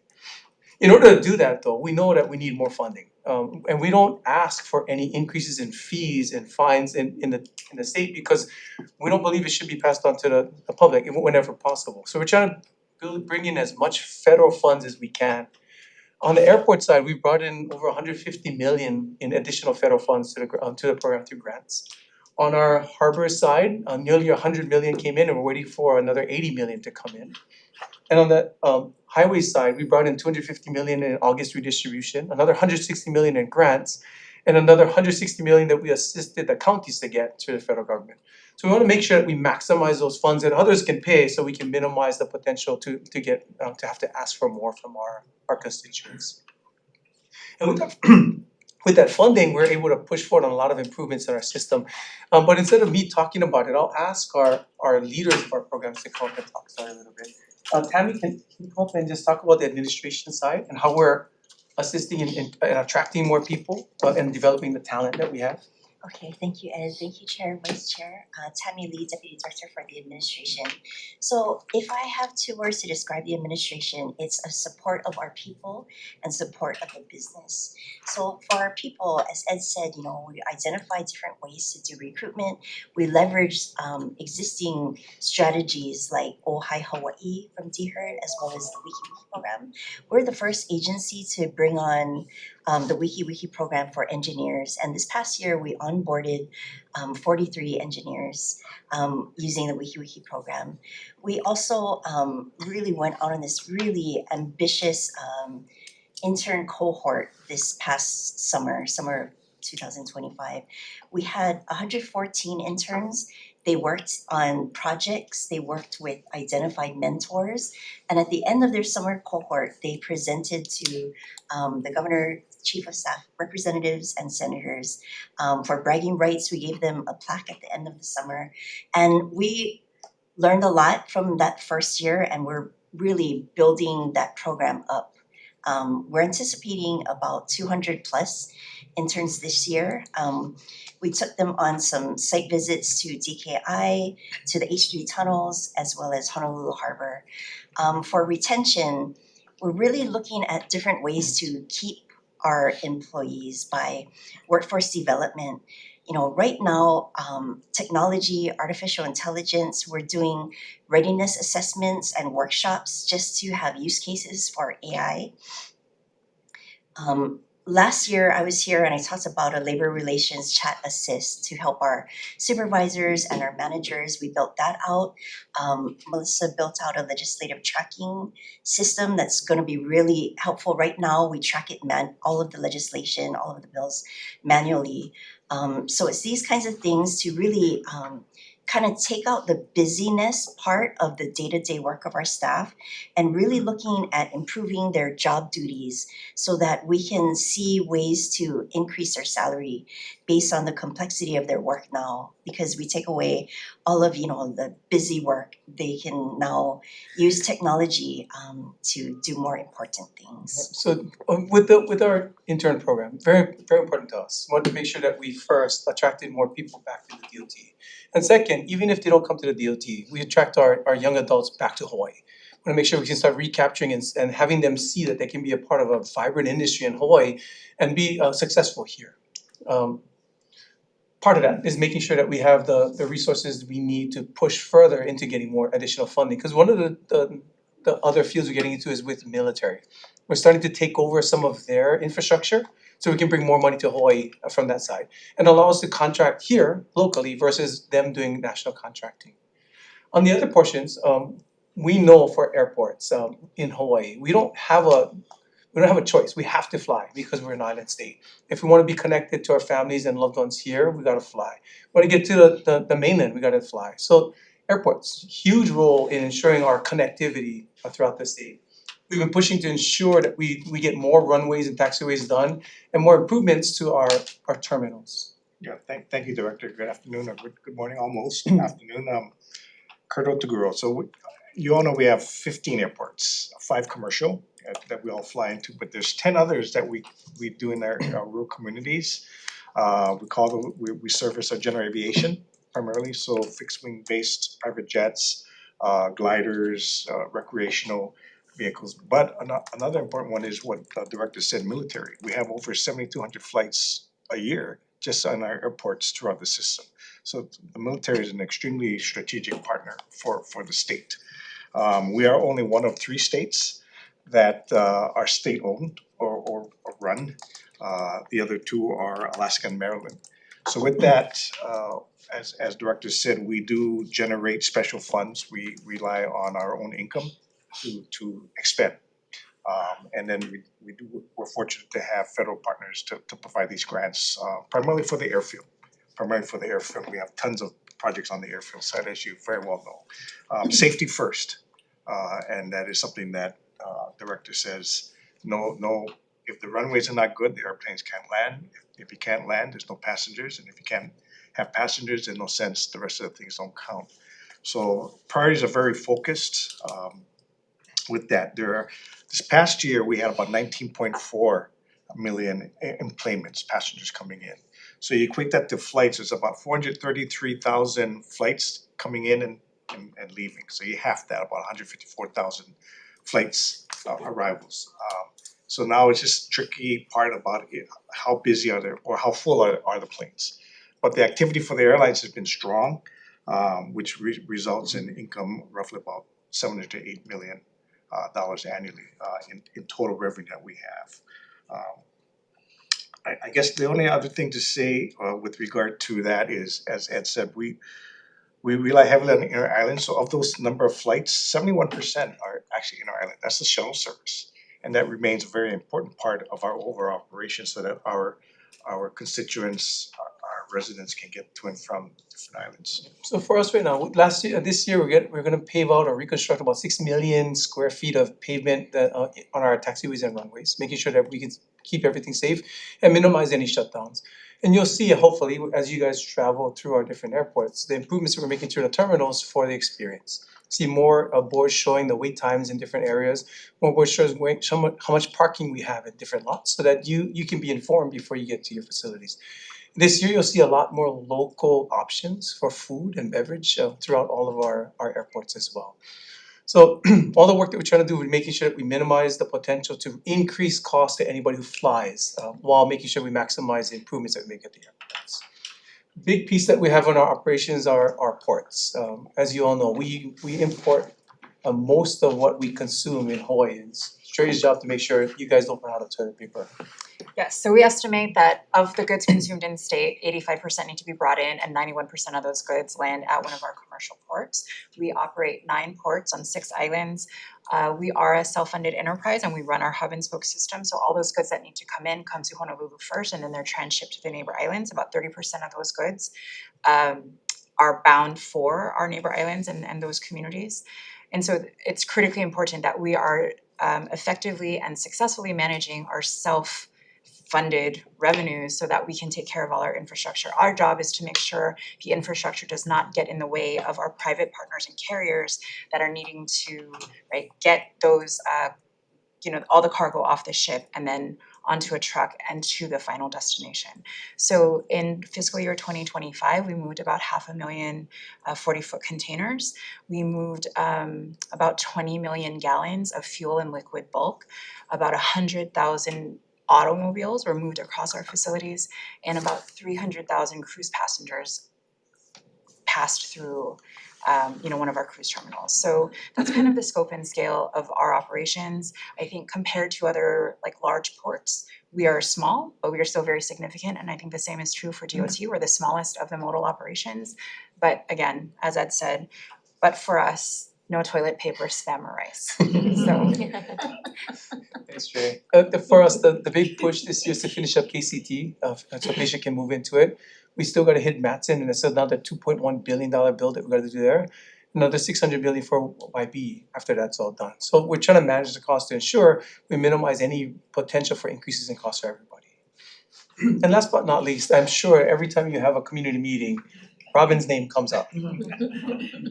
For us, highways are connected to everything, and we make sure that we maximize it to maximize opportunities with our third parties. Yep, hi everybody, Robert Chishito again with Highways, and thanks for allowing us to be here. So overall for highways, statewide, we operate and maintain about 2,500 lane miles, 737 bridges, about 180 miles of bikeways, and about 170 miles of pedestrian paths. And so with all of that, to meet our federal guidelines, there are some requirements we need to as far as maintaining a certain level for our pavements and bridges. But our priority is safety. And if you saw last year, we had 128 fatalities on our road. That was one of the highest numbers I think we've had in the last 15, 20 years.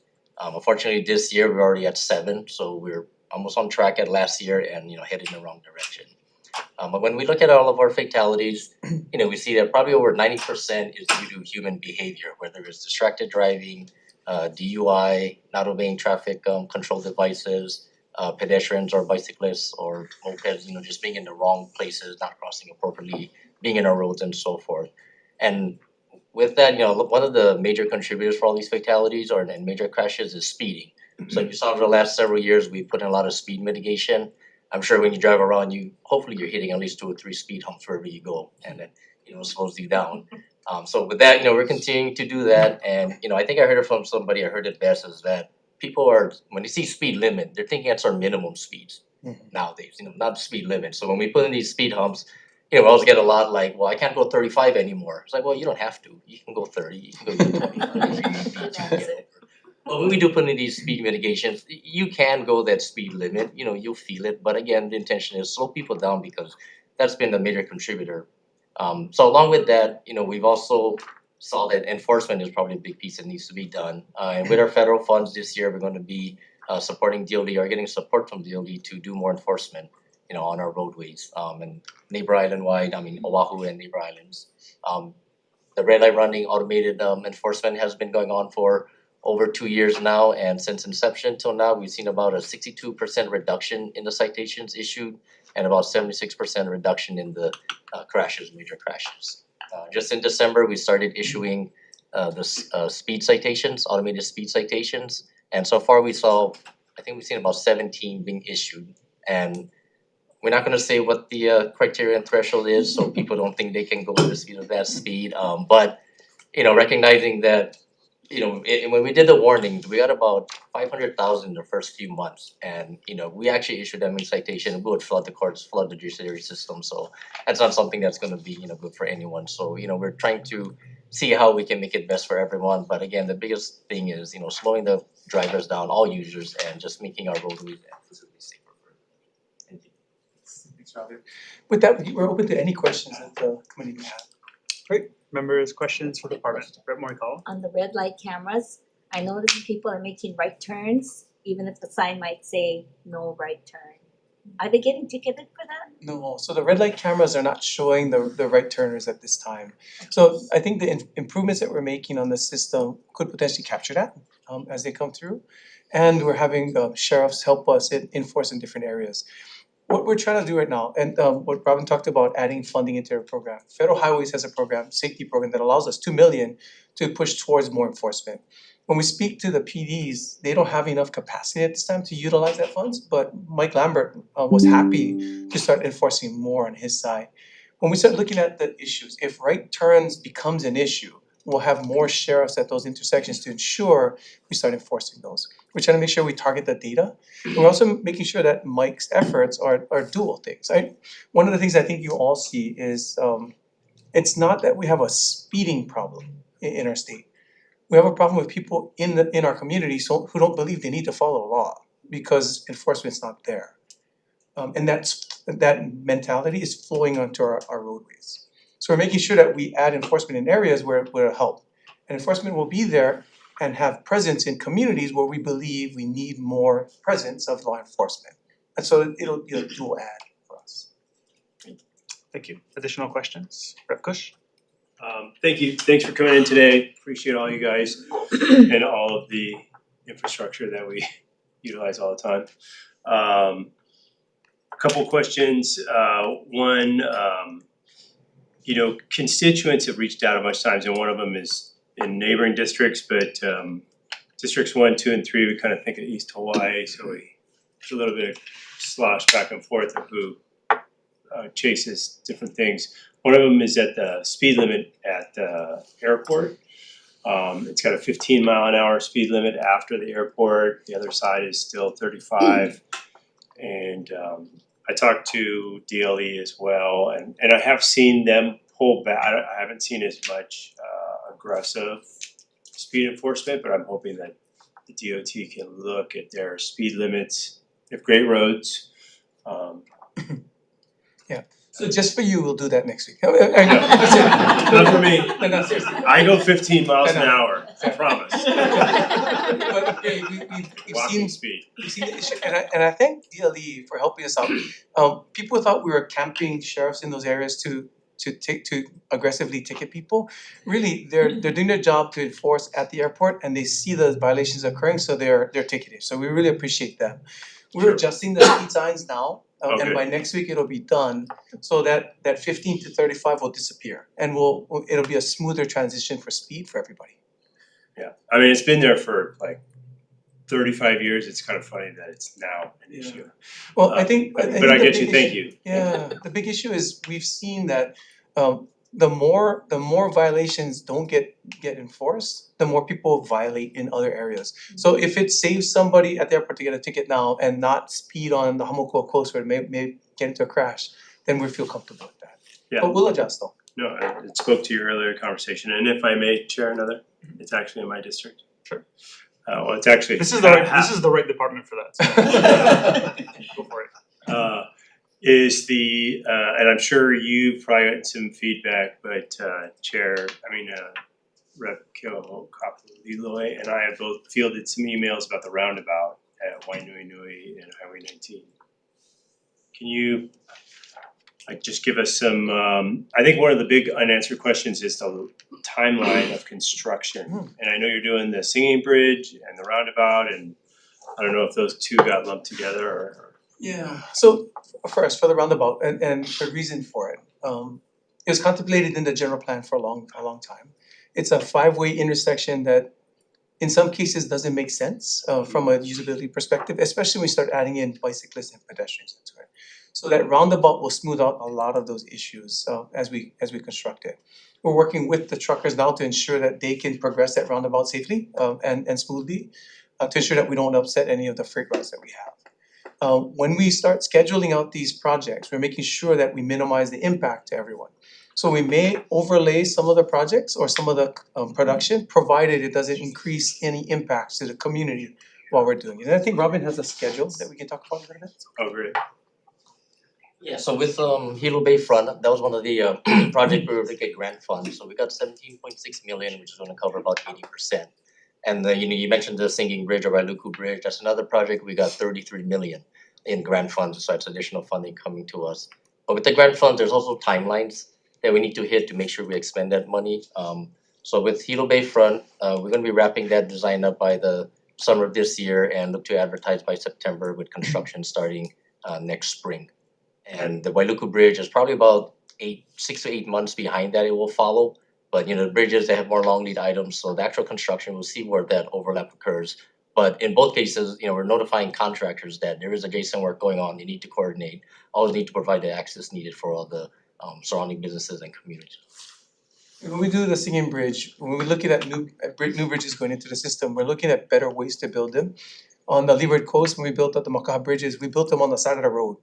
Shut it down for one weekend, you just slid the bridge in place to make sure we could minimize those lane closures throughout the project. We're still looking at options like that for these types of bridges. Okay, yeah, cause people were coming to me, it was gonna take 2 years and I was like, that seems excessive to shut down the highway. Oh, yeah. But so I wanted to clarify, do you guys have any estimates of timelines that it might? So Hilo Bayfront is probably about 2 years, but like you said, because of the access, they have to do in phases. So I mean, yeah, we could just shut down the road, probably take less than a year. But because of always maintaining that access for everybody, the phasing of it, extends the So I think construction. the Kitagawa had seen it when we built out the roundabout in Kalu. We don't shut the roadway down throughout the full 2 years. Most of the work is done outside of the right of way first. And you see the connections is when we start limiting the lane closures. Once we connect it, that roundabout can be started to use as part of the route throughout that process. Sure, and I think that's what people are concerned about is going through Wainaku. All that traffic and trucks going through Wainaku, and that was the part that I didn't have an answer. So if the duration is 2 years, like they'll just be periodic detours. What we can do is when we let the project and get a contractor on board, we can have a meeting with the community to talk about the construction schedule. Good. So we can see what the impacts would be. Thank you. I'll free up the body. Thank you. Thank you. Sue? Thanks Chair, thanks for being here, Happy New Year, and to your team, Happy New Year. I wanted to focus on the airports, and especially Bank Airports Division. There was some concerns I heard from constituency about the use of family bathroom for those adult changing tables, and it was immediately repaired. I know you guys don't hear it a lot, but thank you so much, especially for that community. Prior to you guys, we had DBED and they mentioned a partnership about horizontal lights at Hilo Airport. And just wanted to get just some updates on what the goal and vision is. For Hilo Airport, the main goal for us is to improve the economy in that area. We wanna make sure that we can bring in partners and businesses that can enhance the economy for Hilo. When we started looking at the partners that are interested in Hilo Airport, it's those that are looking for an airfield that has relatively low traffic and wide spaces. So groups like Amazon are interested. They're initially talking about Kona, but we're telling them in Kona there's some issues that we need to work through. In Hilo, we'll help you get through everything. We wanna make sure that we get the 1,100 to 1,200 jobs there versus in Kona side. There's 2 flight areas that are interested in spaces in Kona, in Hilo. One is air taxis, CTOLs or horizontal takeoff taxis, and VTOLs, vertical takeoff and landings. And both of those are trying to see what their business cases would look like if they started running operations in Hawaii. What we're telling them is because we run 15 airports and we have spaces at each and FBOs who fuel at each of those areas, we have the perfect opportunity to test pilot a lot of these pieces, and Big Island is the best place to do it. So we're trying to work with them to operate there. And the last group that's interested in that area is one that launches satellites, but they do it with commercial planes. So they'll trail a rocket behind them, take it to high altitude, launch the rocket from high altitude so you don't see it at the ground, we don't have those impacts. They can come back down and take off with another one after that. All of those 3 would give us high revenue for that relatively small airport with very low impacts. Those are the 2 things that we're looking at. And the last piece we're looking at for Hilo Airport is a hotel. We wanna build hotels at 4 of the airports, but Hilo's the first one. If you standing outside the airport looking out into the parking lot, on the left side, that's the site we're looking at. By March of this year, we'll get the RFP out. When will we get the developer on board? Yeah, we're gonna get the developer on board by the end of the year. So by end of the year, when we get the developer on board, then we can start finalizing the concept and the timeframes for the project to go. The biggest piece is making sure that we service what the local community wants and needs when we travel. I don't know about you guys, but when we travel, I don't need a big room. I need a big patio area with plenty hibachis. I mean, that's what our family wants to look for. And we wanna make sure we have that. We wanna make sure that we take care of the business travelers that are gonna be there and the high-end travelers. So we wanna make sure that we fulfill all of those needs in this airport operation that can provide more jobs and more opportunities and hopefully more travel into Hilo. Yeah, thank you, and thank you for that. We look forward to any feedback on the timeline of the hotel. I think we've had other discussions with DLNR, and the peninsula area is really languishing and taking a long time, and it's time to pivot to look for new economic opportunities. And really thank your department for the partnerships, because we heard throughout the course of these info briefings, the judiciary, attorney general's office, you've been an incredible partner. And if I could suggest maybe a partnership with maybe Department of Ag on some cloning technology to clone your team. So we can get more things done. Thanks, Director. No, Thanks for being here. Thank you so much. Based TOT. Thank you. I did want to express my thanks to Robin in particular. We had a pretty long meeting in Pahoa and you came out just on DOT projects, and I thought that was super helpful and people left feeling really good about the future. So just my thanks on that. And to the department, you know, I did my small part in helping judge some of the projects that came from your internship program last year, and it was seriously incredible what you folks are doing, and I think a lot of other departments are kind of picking up on that and trying to do their thing and work with you on that, and also for your collaboration with a lot of the other department heads on some of the challenges at the federal level and helping them navigate. You know, it's not in your job description, but I think it's going a long way to kind of help smooth things over a little bit for various parts of our state. So sincere appreciation on that. I just had one small question and then I'll turn it over. You know, as you know, Saddle Road, you know, the Daniel Kinoe Highway has its challenges and a lot of fatalities. You know, if we put in some of the plastic delineators on the highway, you think that could have some positive impact, and what are your thoughts on that? Absolutely. What we're looking at right now is we're looking at short-term and long-term plans for those areas. Long-term, best case scenario would be to separate the traffic so that we get away from the head-ons. But we know that's going to take some time, especially to get land and make sure that we can widen out those areas. Short-term, we're looking at along that 50-plus mile alignment, about 5 miles or so that we would be targeting putting in delineators to minimize the potential for crossovers, and also for people to feel things are a little tighter as they get through different areas. So we're planning that out now. I think we're looking at implementing in another 2 months, probably. In 2 months, we'll be implementing delineators intermittently throughout to ensure that we can start minimizing those potentials. Biggest thing for us, we got to get the speed down. It's a great highway, especially compared to what Saddle used to look like. Oh yeah, it's like an hour faster than when I was growing up, for sure. And we just want to make sure everybody's taking it safely. Okay, I appreciate that. We had a question over here. Oh, thank you, Chair. I commute daily, and so my question is, who is responsible for those signs on the freeway? Because I've noticed a change in it. I love those signs. I find it to be very effective, and so I would like to see those messages continue. And I want to thank whoever is responsible for those messages, because I get a lot of feedback on how much people anticipate seeing what the next sign is going to be, and when they see the next sign, they're like, oh, this is so cool. And so the message is getting out, and I believe it is effective. So I wanted to thank whoever is responsible for that. Thank you. Our public affairs team does a really good job of bringing in suggestions from different groups. A lot of them came out from a lot of our kids from DOT. A lot of them are coming in from the communities. If you saw the one that said, don't weave lanes. That came from Zippy's. So they sent that in through our website and our socials. So we're getting a lot of feedback from the communities, especially on the fun ones everybody can see. Every once in a while when we get stuff, I think we had one that said speeding is negative aura.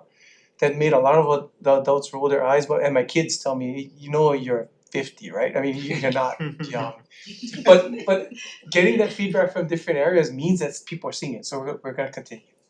Is there a way the neighbor islands can benefit from something Yeah. like that as well? Yeah, so what we're doing is we're procuring more road signs, electronic road signs, so we can put them out now as we build out our infrastructure to add in overhead signs to our system.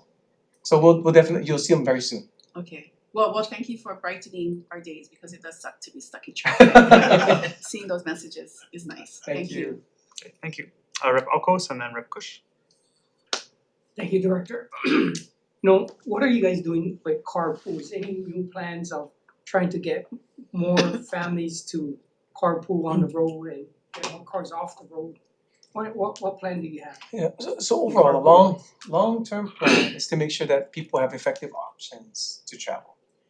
I don't know about anybody in this room, but I know when I asked the question, how many people voted for rail? Right, in any kind of room, about half the room raises their hand.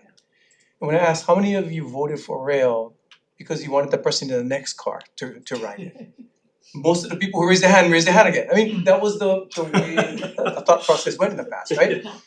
Because in general, we all grew up tied to our cars and getting that freedom to move wherever we wanted.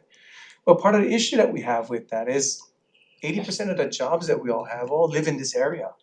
And the rest of our state is bedroom communities. So we guaranteed with the land use that there's gonna be traffic and there's gonna be a need to travel in your own vehicle.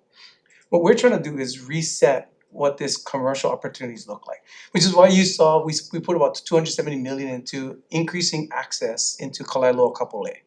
If we can get more meaningful jobs in that area, and we can limit the need for people on the west side and central to come into town, they can go there instead. We start eliminating that need for drivers first to go long distance. The shorter the distance we can get them to drive or to travel, the more opportunities for them to travel open up.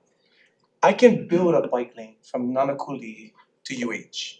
Maybe Matthias can ride away. Maybe Matthias. Automatic. But not many people gonna ride that daily. But if I build that bike path from Nanakuli to UH, and I get more opportunities in Kalaeloa Kapolei, that means everybody in Honokaihale can use them, Eva can use them, Waipahu can use them to all connect to that different area. So we gotta change the commercial layout, make sure that there's more jobs and opportunities. Dre is working with Amazon now to build a new fulfillment center in Kalaeloa Kapolei area. So another 1,200 jobs there, but also it's gonna attract more businesses into that community because they wanna be right next to Amazon. When we see that, we'll see a significant switch in the way traffic moves and more opportunities for people who are living in Ewa and Kapolei and Kalaeloa to walk or bike or e-bike or catch transit into those locations. So to me, that adjustment to land use is significant in the way we move things. Thank you. Thank you, Rep. Kush.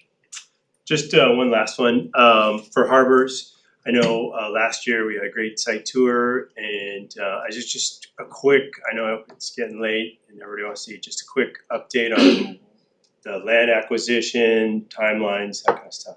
So we're still in the due diligence phase.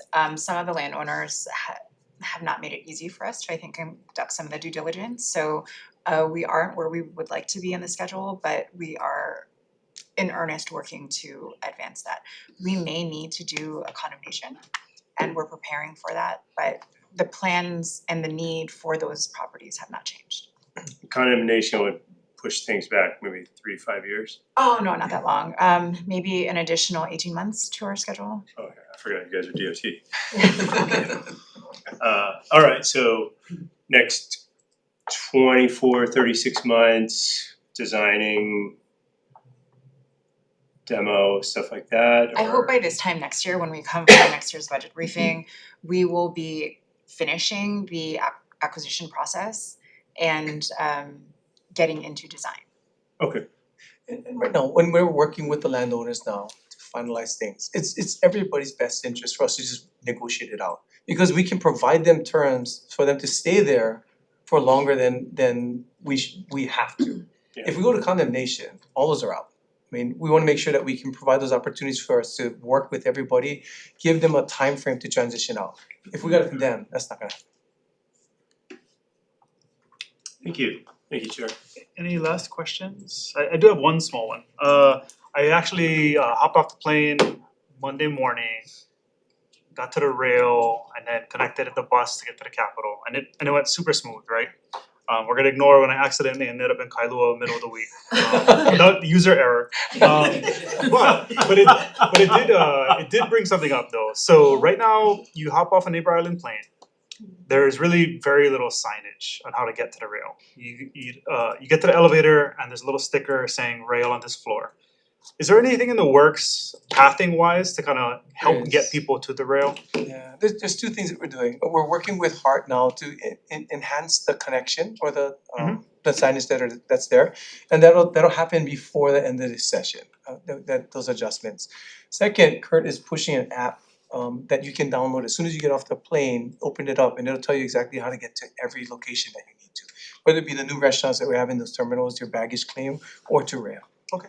Yeah, and we're also working with the city to put some temporary signs on the floor, on the ground, just. Yeah, initially it was just gonna be sandwich boards, we told them that's not gonna happen. So put them both on the poles at least, ground next, and then we do some overheads after. Perfect, thank you. Okay, anything else? Okay, before we wrap up, this is our last briefing, and I just wanted to give a special thank you to John and the budget team and the rest of the finance staff. And then to the members, to the department that's here with us wrapping things up, but also to all the state departments, all their staff. I know it's a lot of work compiling all of the information for the finance committee. But just want to thank everyone who participated, everyone who's watching, which is probably not a lot, but that's okay. Let me see if I thanked everyone. I think I got them. The next time we're gonna convene is gonna be joint with Finance and Ways and Means, unless something pops up in the meantime. That'll be January 26th for a briefing from our various county mayors.